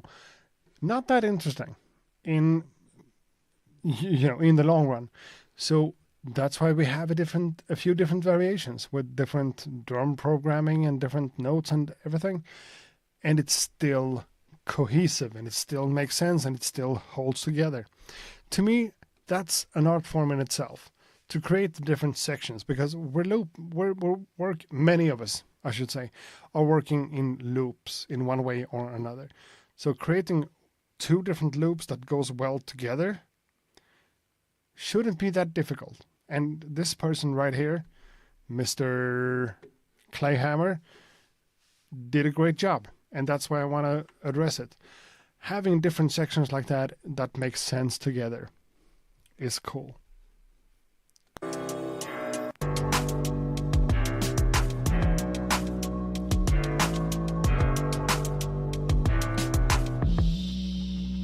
so happy.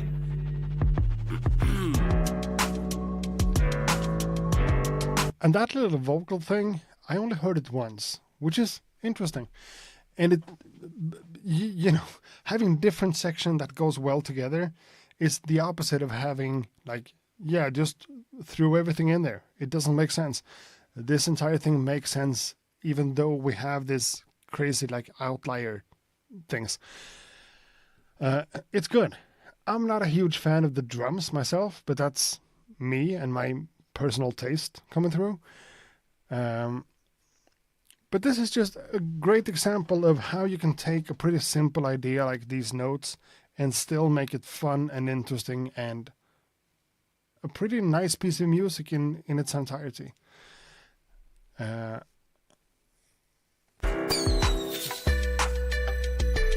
Because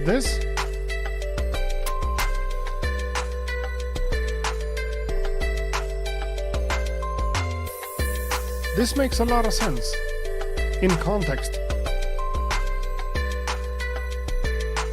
And back to,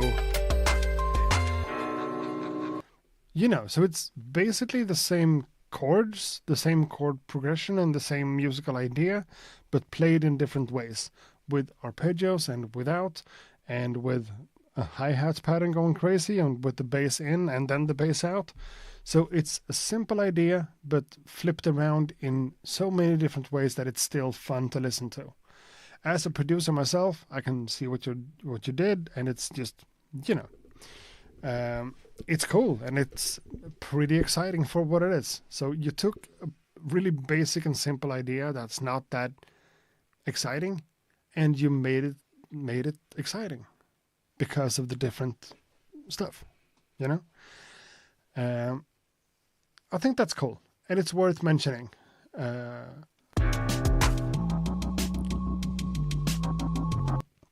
And different drum sounds and different sections, and everything makes sense in the mix.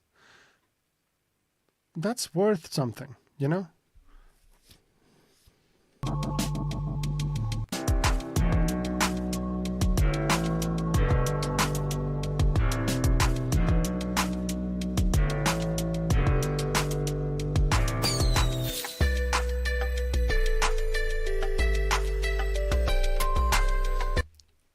As an instrumental piece of work, it's interesting and it's kind of fun, but you get bored because you know the musical ideas. If you don't know music, it's a different kind of experience. But is this for a rapper or a singer or something? That could change the entire thing. that's what I'm going to say about this one. I am not a huge fan of the drums, but I see what you did with all the different sections from the same basic idea, and that's really interesting. Impressive, cool, great. Clayhammer is now in the chat. I would have to look at the file. Oh, okay, is that a sample? I would have to look at the file. He doesn't know. Okay. Clayhammer is here. I was driving. Okay, cool. So now you are active in the chat. Awesome. I don't mean to roast you or be mean or anything. I think what you did is great. I'm just, the drums, a little bit meh. But the arrangement and all the ideas, thumbs up. Thumbs up to you. Yeah, we've started giving people thumbs up like this on the stream. Fuck me. Again, there are too many beats to cover in this stream because I kinda gotta sign out. But we said we're gonna play Diego Pontigo. Okay, we might have to do another one after this.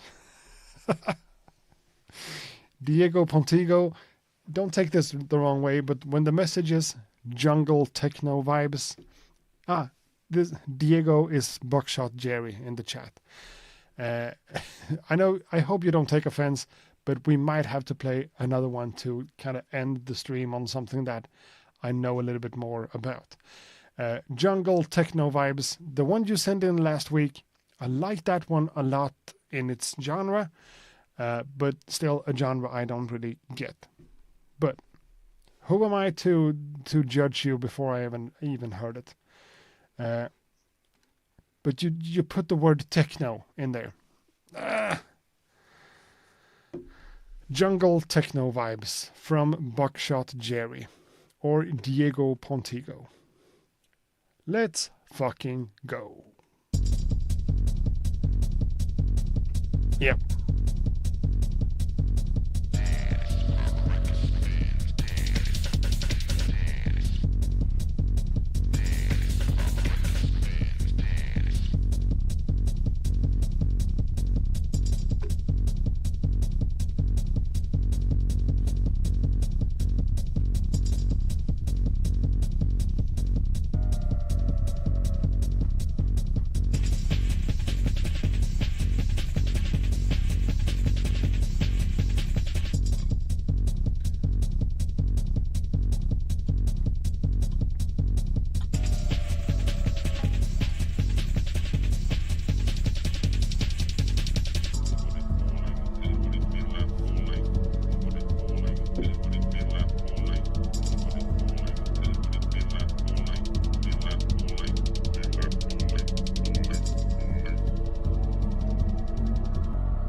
So allow me to be a dumbass about this. Is this the type of music people play in, like someone said, after hours in Berlin? And like just playing this kind of music for, 12 hours, just going on some kind of rave kind of thing. In that case, listening to music of it in this type of constant, in this, I'm sorry. I'm sorry. Listening to this kind of music for 2 minutes in this type of format doesn't feel fair. And to me, I don't understand this type of music, so excuse me, but I think I appreciate the jungle part of this. Like the breakbeat, the kind of I think I appreciate that. But I don't appreciate the I just don't. I don't understand it. I don't get it. I'm not a huge fan of it. And Buckshot Jerry says himself, I know if you don't get the vibe, but last week I heard I know if you don't get the vibe, but last week I heard send any track, so I went with it. I think you did the right thing. I've said this from the beginning. This thing doesn't have to be beats. You know, you can define beats however you want. I want things to be produced by people in the chat, and this is what it is. I want to enable anyone to send in anything, and this is just fine. Totally okay, 100%. Just the fact that I don't know this type of music makes it complicated for me. I appreciate all the different things that went on. There's a lot of textures and interesting and beautiful things going on. But this on top of it, I just don't, it's not my thing. But the bass has a lot of cool bounce to it. It's nice. And then when we expand on the idea with all this,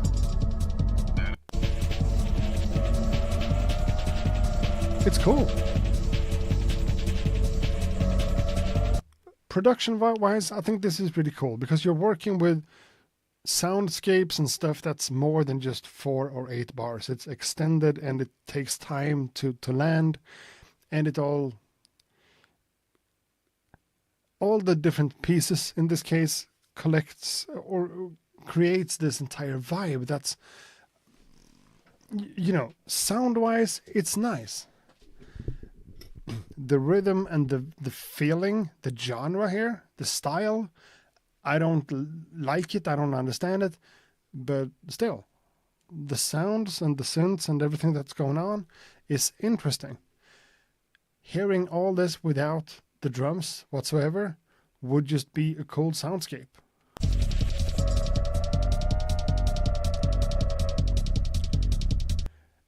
And I don't know, is it live recorded and like tweaked with knobs, or is it automation, or what's going on? It's cool. It's interesting. Style-wise, that's not me, you know? That's not who I am.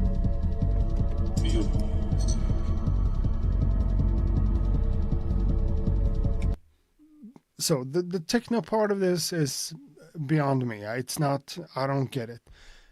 But sound design wise and like all that kind of stuff, kind of appealing and kind of pretty.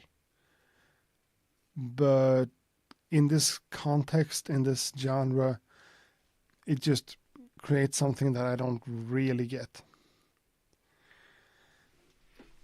Well, that's also why I say why I keep saying that I don't want to end the show on that one. It just doesn't feel fair. Okay, so Buckshot Jerry says, that's something I wanted to make. Mix the modern style of rave music with that classic jungle vibe, giving it the resurrection that I feel. Sure. Is one of those things a dead genre that no one does anymore? Huh. In that case, cool. Good for you. Combining different genres is fun. And it's worth doing. And you're more than welcome to send stuff like this to the show. And I'm going to play it, and it's going to be awkward every single time because I don't get it, but I'm trying to appreciate parts of it. You know what you're doing. You're just in a different genre than I am, which is more than fine. So someone sent a video. I'm sorry about that. Not going to be played.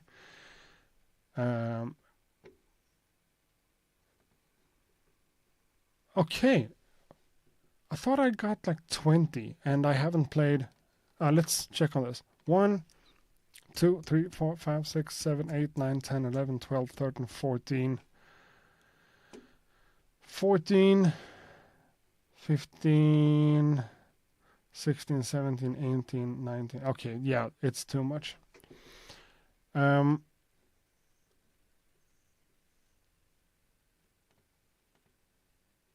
So that one's done with. That one's the next one. Okay, so the next beat comes from Santiago Ortega, who says, hello, thank. Santiago Ortega, and the file is called Sarah plus Christ plus 2025 plus arreglo. I don't know what this is. Let's just go.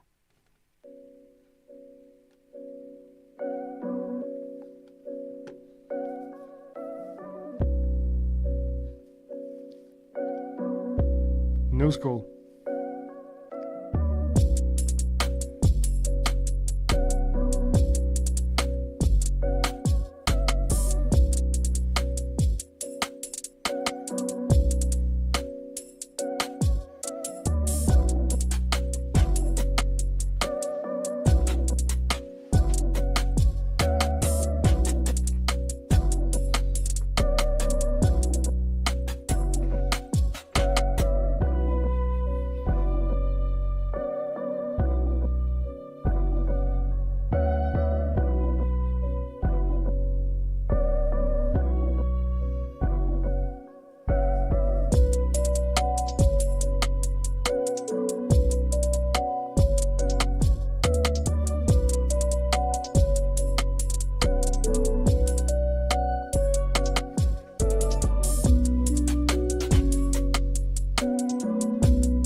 Yeah.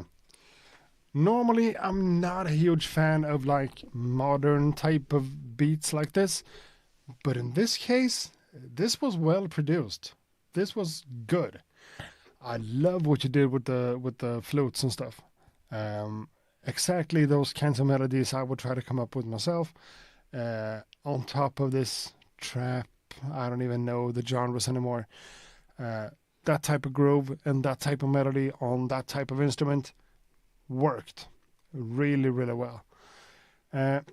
Maybe that the snare drum or rim shot or whatever sticks out a little bit too much. It feels a little bit too much in your face, but I'm just glad we didn't get any like 32, 32 notes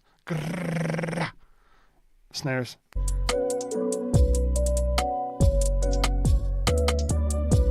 And in this type of genre, mixing the 808 bass drums, bass lines, whatever you want to think about it as, is difficult. Finding a balance between a deep, subby, cool 808 and everything else without like anything taking over is difficult. And I think you did a great job with this one.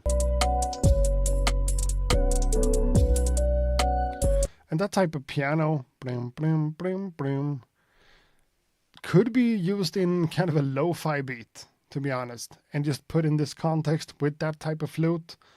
Nice.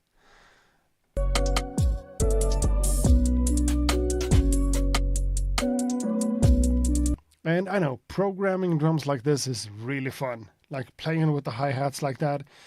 In this level, on this volume, to me is just nice. Just cool. But whenever you hear this, like the normal 909 type of hi-hat on one single velocity setting going becomes, just obnoxious. I think you struck a balance here and found something that an old school head like me can appreciate in a genre that I'm not really familiar with. But it's still kind of hip hop, so,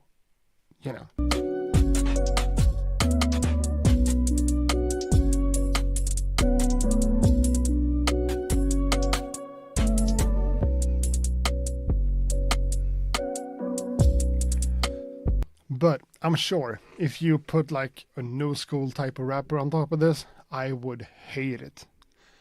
As an instrumental piece of work, I appreciate this one more than I should.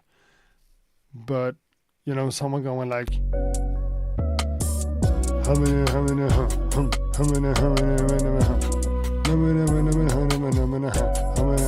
I would hate that. Honestly. But thanks a lot for sending this one. Had a lot of cool parts going on. Santiago Ortega. Thanks a lot. Cool stuff. Cool stuff. Lots of space in a good way, I think. Okay. A lot of people like this one. Modern type of beat, but not bad. Yeah. The hi-hats sounds a little bit too close to each other during one of those bars, but still good. Maybe I was wrong and I was hearing the 30-second note tips rolling. I could be fine with 32 notes, but not on the snare. When you do that trap kind of ga, ga, ga, to me, it's just too much. When you do it with a hi-hat in this type of balance, I'm fine. So I have said for a while that we're going to sign out, so maybe we will. But it's also kind of it's kind of a crazy situation still, because now I'm in the inbox and I'm realizing that it's just like 4 more beats to go. So why not just do them too? It's only 10:30, so it's only 2.5 hours. Sometimes I do this for 3.5 hours. And I'm still having a good time, even though I ran out of water. 1, 2, 3, 4 beats left. Yeah, that's it. 4 more beats. Fuck it. Let's do it. Let's play those 4 beats too.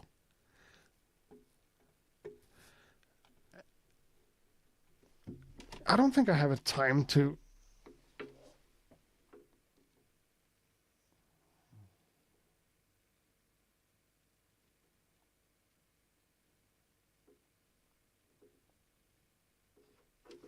Nah, everything seems to be fine.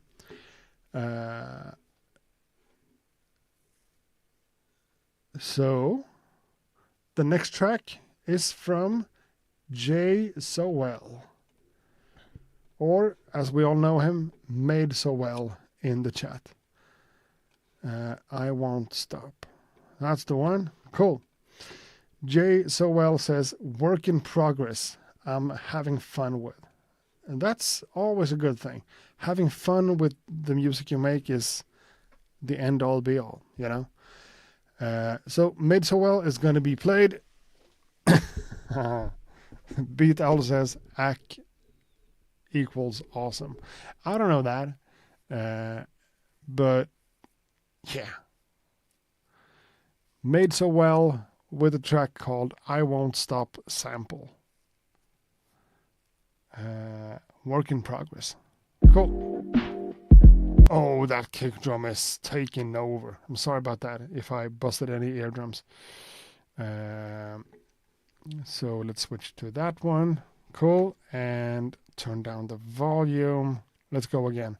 This one is 30 seconds, so pay attention.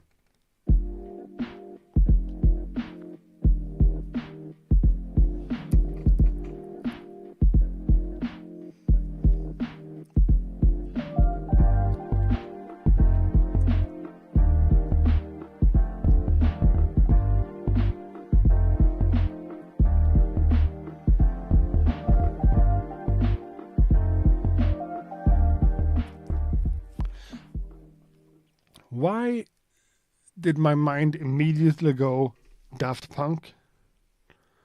I don't know.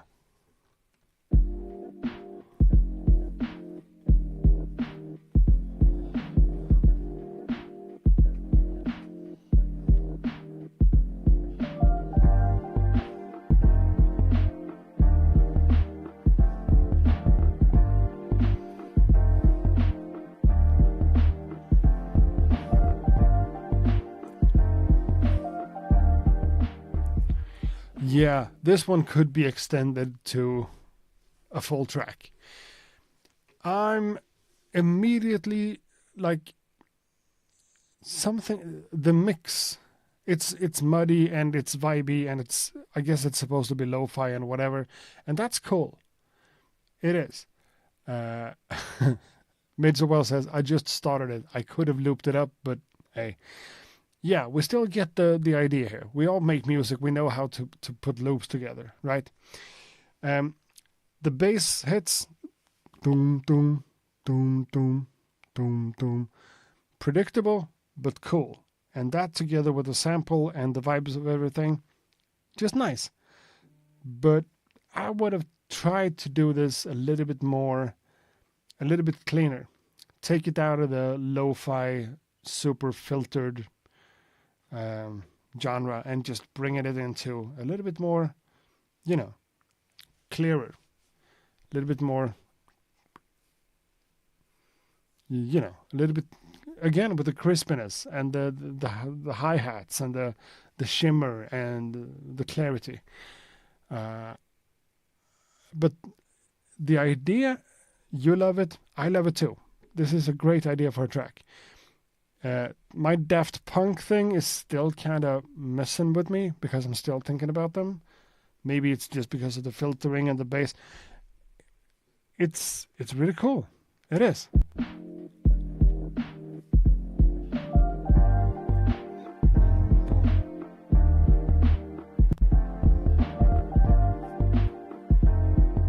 Some delays and some reverbs and stuff. It's a great idea. But, keep working on it.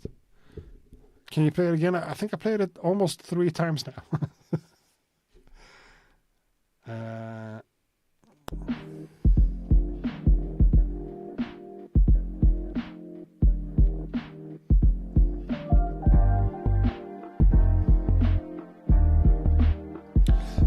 But yeah, we're speaking the same language. It does need clarity, and Made So Well really likes Daft Punk. So sure, we're kind of onto something. Daft chords.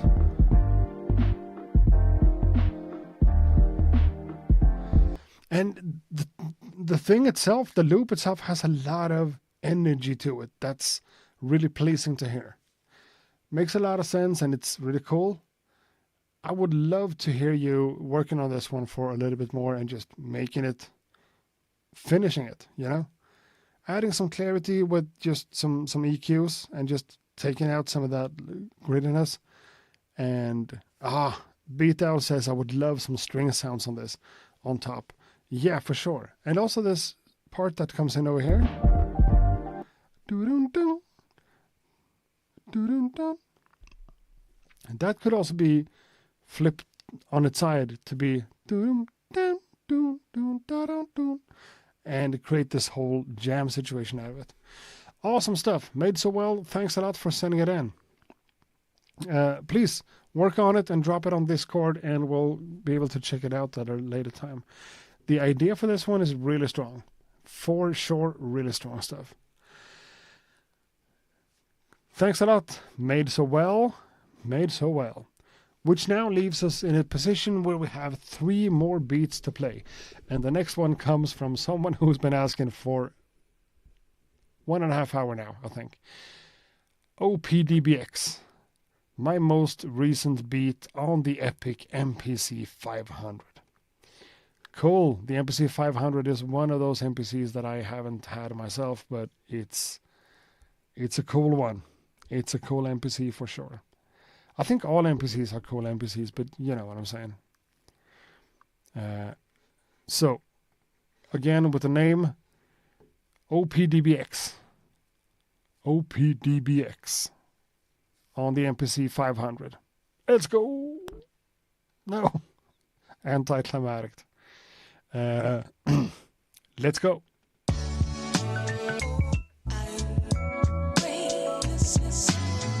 I'm sorry. It's just funny when you have something that you just say it out of the bat, straight out. It just needs more clarity. And then you play this one with just a lot of clarity. Then it becomes obvious that this one compared to, you know, maybe a little bit too much even, but that's the clarity. That's the treble. That's the high frequencies. That's the shimmer, the crispiness that I'm talking about. Now, let's play OPDBX on the MPC 500 for real.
Yeah, the definition of micro chopping. Jesus, I love stuff like this. For real. It sounds like an NPC for sure. Both in terms of the sound quality and everything, and also like the way it's put together. So many tiny chops making everything just nice. A lot of fun. Really cool stuff. Everything just fits together and great job. The one thing I want to say here to you, straight up, OPDBX, it's not like it's dangerous to leave a loop playing for like 2 or maybe 4 times. Everything doesn't always have to change. You know, we always talk about like the value of having variation and dynamics in a track, and I think you kind of overdid it with this one, to be honest. Um, some of the stuff I picked up in the beginning here is great stuff.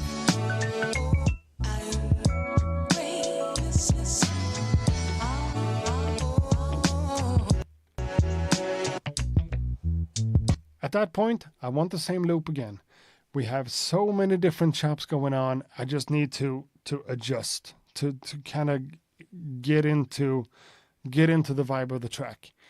To hear the same loop for 2 or maybe 4 times and then get into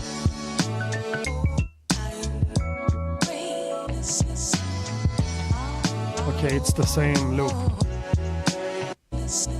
Almost. It's almost the same loop, but more of it. Just allow me to ground myself in what I'm hearing. I know you worked on it, so you kind of grew accustomed to it, and that's fine. But someone like me, no, Beat Owl, it's not too much variation. It's just too much variation in too little time, so to speak. Salbert is leaving us for tonight. Did you submit anything today, Salbert? I don't think you did. Doesn't look like it. Peace out, Salbert. Thanks for being here. Appreciate you. You know that. But yeah, this beat is cool. What would happen if you took the BPM down a little bit, like 3 or 4 BPMs? To just allow people to just settle down and just get accustomed to, this is the tempo we're working on. These are the samples we're working with. Just allow me to get used to it and get into the vibe, you know? And then all types of things just happen. What's that? It's not even in tune.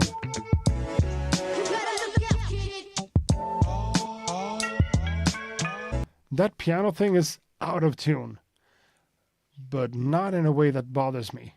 It's just pretty cool.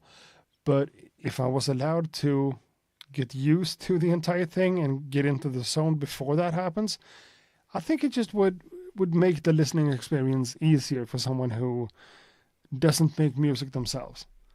I can understand that's a loop, that's another loop, and it goes, you know, but someone who hears it for the first time, who doesn't make beats themselves, might just feel like it's too much stuff going on. Too much stuff, too much variation. I don't know. I hope you know what I'm trying to say here. It's awesome. It's really cool. I love it. But I think you went a little bit overboard with the variations at the beginning of it. Allow the listener to get used to it and understand what they're listening to. And then introduce all types of craziness. That's just fun.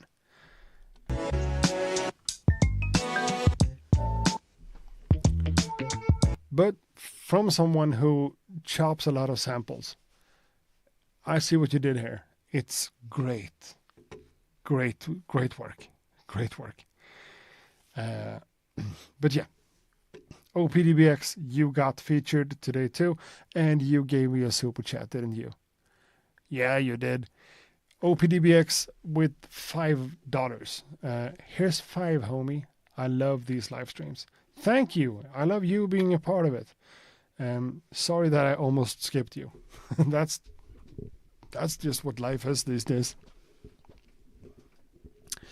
Dale says, yeah, that sounds like the only thing I would change. I like the pattern variation.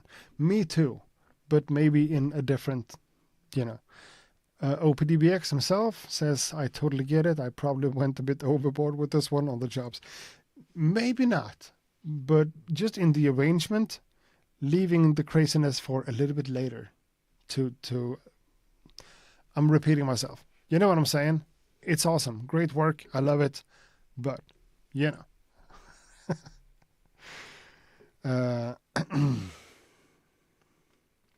Oh, the second to last one for today comes from Diamants Nicholas. who complained before about always being late. He doesn't understand how everyone else just gets their beat so early. And that's just what it is.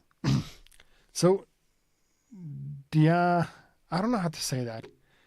Diamants, I guess it's diamonds, but in a different spelling. Says, hi, no bassline. Don't find how to play it. No, okay, that's the case sometimes. Most beats, most pieces of music needs a bass line of some sort, but if you couldn't, you couldn't. Let's give it a listen.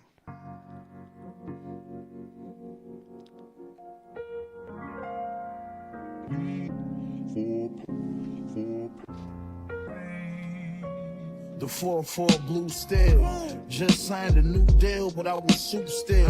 Yeah. I'm in the hood rocking my jewels still. I don't play ball, but look like I signed a shoe deal. The seat's white, but the cool tail. You will never know how it do feel to touch a few mil. My shooter popped a few pills. Blew his bag from his last body, need a new kid. I swear I done been to hell and back. I'm that nigga, go and tell him that. Scratch, painted the Hellcat yellow and black. You better ask him, I'm a boss, I wear several hats. Metal clap, I have a nigga push a melon back. And he gon' do it for 7 stacks. Yeah. Real street nigga, I used to pedal crack. Small jealous black, somewhere posted where the felons at. My OG did 10 up in Clinton Max. That time he did, only set him back. It's time for his comeback, I had to tell him that. I go hard, I ain't gon' never slack. Blah. The pump got a drum on it. Yeah. The pump got a drum on it. The pump got a drum on it. Nigga, my pump got a drum on it. Yeah. Smoking gas like I'm meffing red. Left the 9 at home, but I took the tech instead. Kicked down his doors, baby mama wet the bed. Shot him in the kitchen, left his brain and his breakfast eggs. I know some lokes dressed in blue, some homies dressed in red. No matter what you rep, as long as you collect your bread. My last shootout, my man ran and I was left for dead. Had to shoot my way out, dumping heckler lead. Had to get away, had to protect my head. Yeah. 1, 2. There we are. So, yeah, this is a really, really dope beat, for sure. Does it need a bass? Yeah, a little bit. Is this like Machine Gun Kelly? No. Of course not Machine Gun Kelly. Machine, someone else. Someone else said machine. What's his name? Conway the Machine? No, this is not Conway, is it? Where I done been to hell and back. Yeah, it's Conway. Griselda. Benny the Butcher. I'm not paying attention. It feels to me like the vocal is not exactly lining up with the beat, which bugs me. Takes me out of the entire vibe of it because, I'm noticing that the vocal is shifting. I'm not sure I've heard this track. I'm not sure. But it feels like the vocal is not exactly timed right over the entire thing. So I would love to have I would prefer to hear this one as an instrumental beat. The acapella is warped. Okay, that's when you add a vocal to a beat and you start warping it to fit, something gets lost in translation. That's just what it is. The beat itself, apart from it not having a bass line, and I was trying to figure out the bass line as we went, and it wouldn't be that interesting if I made it. It would have been just 3 notes, I think. The 4-4 blue steel. Just signed a new deal, but I was soup still. Yeah. I'm in the the same hood, note. rocking my jewels still. I don't play ball, but look like then I going signed like a shoe deal. Six white, but cool tail. You'll never know how I don't know. it feel. A few bass notes would help, but the vibe and the style of this one, so dope, so cool, so nice. And a rapper just like this one, a rapper just like this works really well with that type of pronunciation and that type of flow, works wonders. I'm not sure that this one fits exactly. We've already said that. But the beat here, Black somewhere posted where the felons at. My OG did 10 up in Clinton Max. That time he did only set him back. It's the instrumentation, all the electric pianos and everything works so well with the rhythm. That's something I fail to point out sometimes, but in this case, the rhythm of the drums and the vibe and the groove of things together with the instruments really glues everything together, really holds its own. Awesome stuff. It might be Conway. Well, I don't know. But the vocals doesn't really fit in with the beat. Stylistically, it really does. It hits all the right places, but in terms of the timing, it's not right. So if I was the rapper here and I recorded this verse on a beat and someone put it on this and made this thing, I would have been pretty disappointed, you know? Because it makes the rapper sound worse. Music is supposed to, play like, yeah. The music is supposed to act for the artist, not against it. And in this case, it feels like, since it doesn't really hold up, it destroys it. So hearing this one as an instrumental would be so much better. time for his comeback. I had to tell him that. I go hard, I ain't gonna never slack. Blah. I love the tremolo on the Rhodes. And I love the fact that the tremolo on the Rhodes doesn't match up with the beat or the tempo. Just feels more natural when it's not synced up to the BPM. And it has its own little life, and it works with the beats still. Pump got a drum on. What do I think about the second part? Left the 9 at home, but I took the tech instead. Kicked down his doors, but what you rep? Had to get away, had to protect my head. That's why now I'm always 10 steps ahead. Yeah. I don't fuck with niggas like I used to, cause that sucker shit niggas be on, I can't get used to. Getting the kind of money I ain't used to. I learned niggas don't fuck with you, they just gon' use you. Violate if you choose to. Your fucking big mouth, I take this 40 cal and shoot through.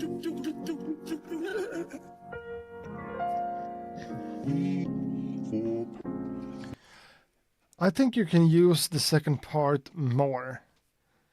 Maybe going like part 1, part 2 with like more often than you do. Maybe that doesn't work with the rap. I don't know. But I think the second part works really well with the first part, and it creates tension. And tension is a really valuable thing. Cool tail. You will never know how it do feel to touch a few men. My shooter pop a few pills, blue is bad. And the fact, I don't know if it's like compression going on or what it is, but the fact that the chops from the Rhodes piano goes up and down in volume, and it doesn't sound to me like it's like normal side chaining. Something else going on, automation or just different volumes with the different chops, creates a lot of dynamics, and it becomes really musical and pleasing in a beautiful type of way, even though this style is not necessarily beautiful. But it becomes that. From his last body, need a new kid.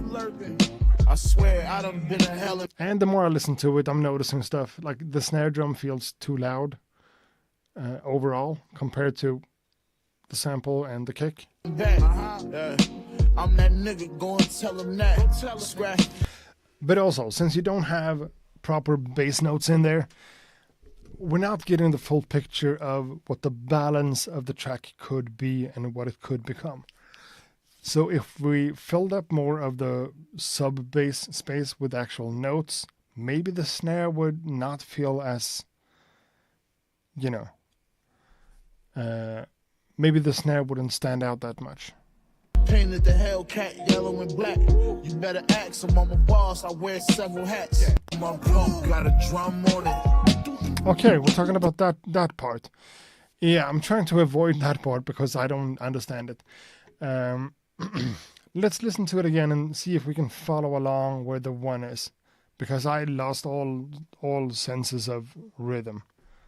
It's time for his comeback, I had to tell him that. I go hard, I ain't gon' never slack. Blah. The pump got a drum on it. Yeah. The pump got a drum on it. The pump got a drum on it. Nigga, my pump got a drum on it. Yeah, honestly, I don't understand it. I keep losing the first beat, and I think I found it, and then I'm losing it again. Someone said it's triplets behind it. I don't even know. To me, it's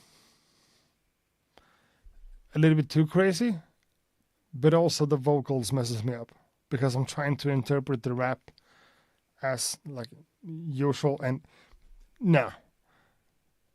Maybe I just haven't heard it enough. I need to listen to it more times. I don't know. Yeah. Smoking gas like a meth and red. Left the 9 at home, but I took the...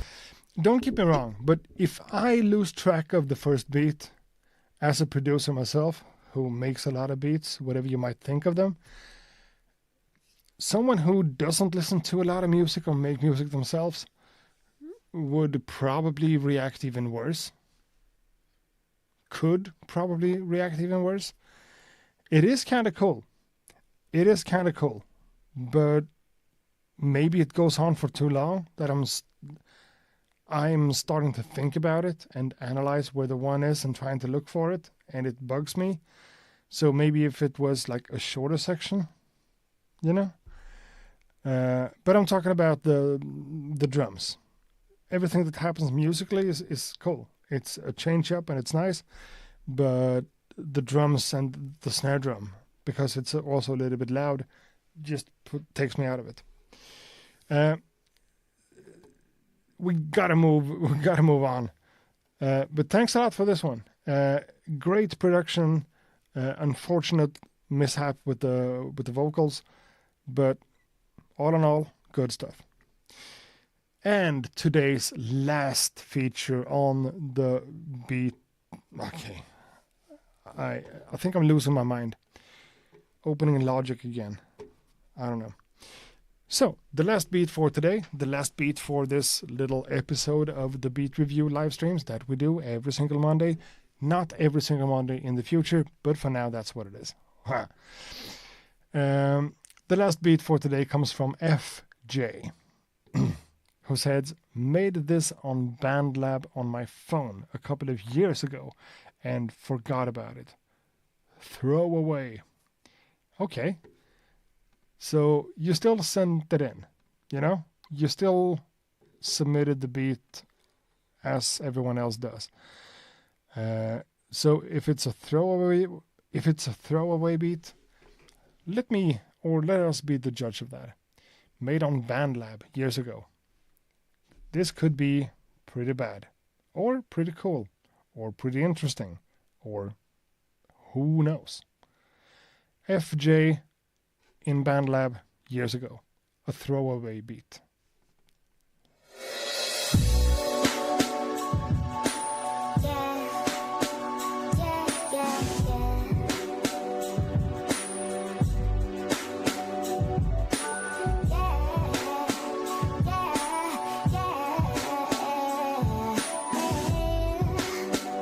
You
Okay, so honestly, I haven't used BandLab much myself.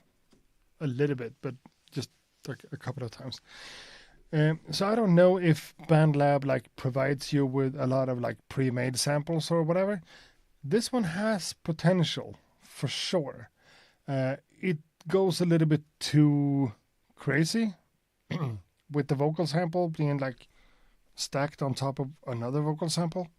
It's a little bit much. But in terms of the overall sound here, this has potential. This could be worked into something really cool. And those type of like clubby drums, it's a vibe. It's, I don't know, 2009 kind of club vibes. But it's not bad. And it has this really nice like R&B type of vibe to it. And you know, if these are like original samples or your own stuff or whatever, I could see this becoming something else. You know, I could see all of the instruments and all the elements in here being reworked into something really cool. In this case, it feels like I have to kind of imagine what it could be, because in this form, it's a little bit messy and a little bit all over the place. But it's not bad.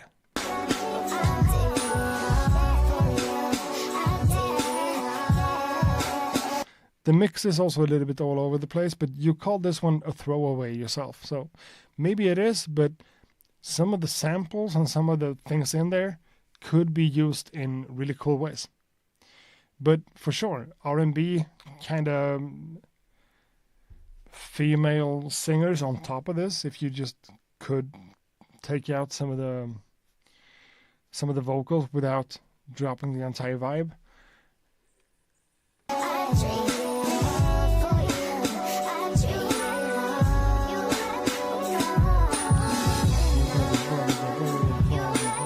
Or maybe you want a rapper on top of this. In that case, just fix the volume of things and just turn down the energy on the vocals. Then you could have like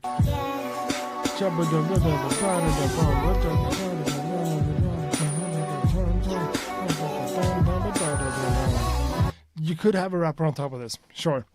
The different elements, the different things that makes this one a complete piece of music is cool, but the way it's put together, it feels like it's a little bit too messy. And I think you might know that, because you called this one a throwaway beat yourself, made years ago in BandLab. It is what it is. Has potential for sure. Now, we have been live for 3 hours and 8 minutes, which means it's time to say goodnight. It's time to say farewell and, you know, take care, have a good night's sleep, or whatever time zone you're in. Me in Sweden, wrong camera. Me being in Sweden, it's now 11 p.m. So it's time to go to bed. Oliver Jones asks, Mr. Beats. Instead of Mr. Beast, I'm just now connecting the dots. Mr. Beats, when do we get some samples from you? I need to put it on a project footing, so we need a timeline. No pressure. Yeah, okay. That's a lot of pressure. We are working on things. I'm going to provide you guys, the community, Discord, YouTube, whatever, with a sample made by me, and we're gonna get some samples from other members in the community, and we're gonna do this entire like beat challenge thing. When? I don't know. I gotta be honest and say I don't know. Might be in 1 week or might be in 2 weeks, something like that. I don't know. It depends on me and my working schedule and my mental status and everything like that. A lot of things could change this week or could not. You never know. But instead of picking a sample from someplace and having you guys using it and then just everyone getting copyright strikes, I don't want to get into that. So I'm going to create something myself using instruments and whatever, make a piece of music kind of, and provide that to you as a sample for you guys to flip and make something out of. And then we're going to play all that stuff in an episode like this and talk about things just like we always do, but in a sample challenge kind of format. But when, I'm not sure. Sorry. I'm going to announce it on Instagram, YouTube, Discord, whatever.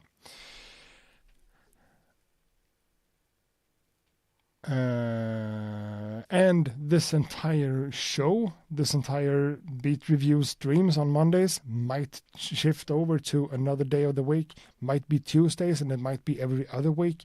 I don't know. We've done this for every single week for quite some time now, actually. If you just go into the channel and take a look at the live streams, there are a lot of them, and we have featured a lot of music. So it's time to turn down the volume a little bit, just keep it concise, and do this probably every other week. And also introducing this beat challenge, sample challenge kind of part of it. That's going to happen. I'm going to announce it. It's what it is. Anyways, thanks a lot to everyone who hang out with me here tonight, everyone that submitted beats, everyone that got played, everyone that got insulted, everyone that got valuable feedback, everyone that I didn't really understand the music of. Thanks to everyone. This is a really cool thing. I love the community we're building. This entire thing is really cool, exciting, and I love doing this. I keep talking about my mental state and everything, but this is solid. This is cool. This is just fun. I appreciate and I acknowledge the work everyone puts in. I think it's cool. So thanks a lot. And there are videos on its way, on the way. I'm gonna make videos about gear, about music, about all that stuff. I just need to recalibrate, you know. However, thanks a lot. I'll see you guys in the next stream or watch my next video or whatever. Thanks a lot to everyone, and it's time to say goodnight and peace out. Much love. Peace.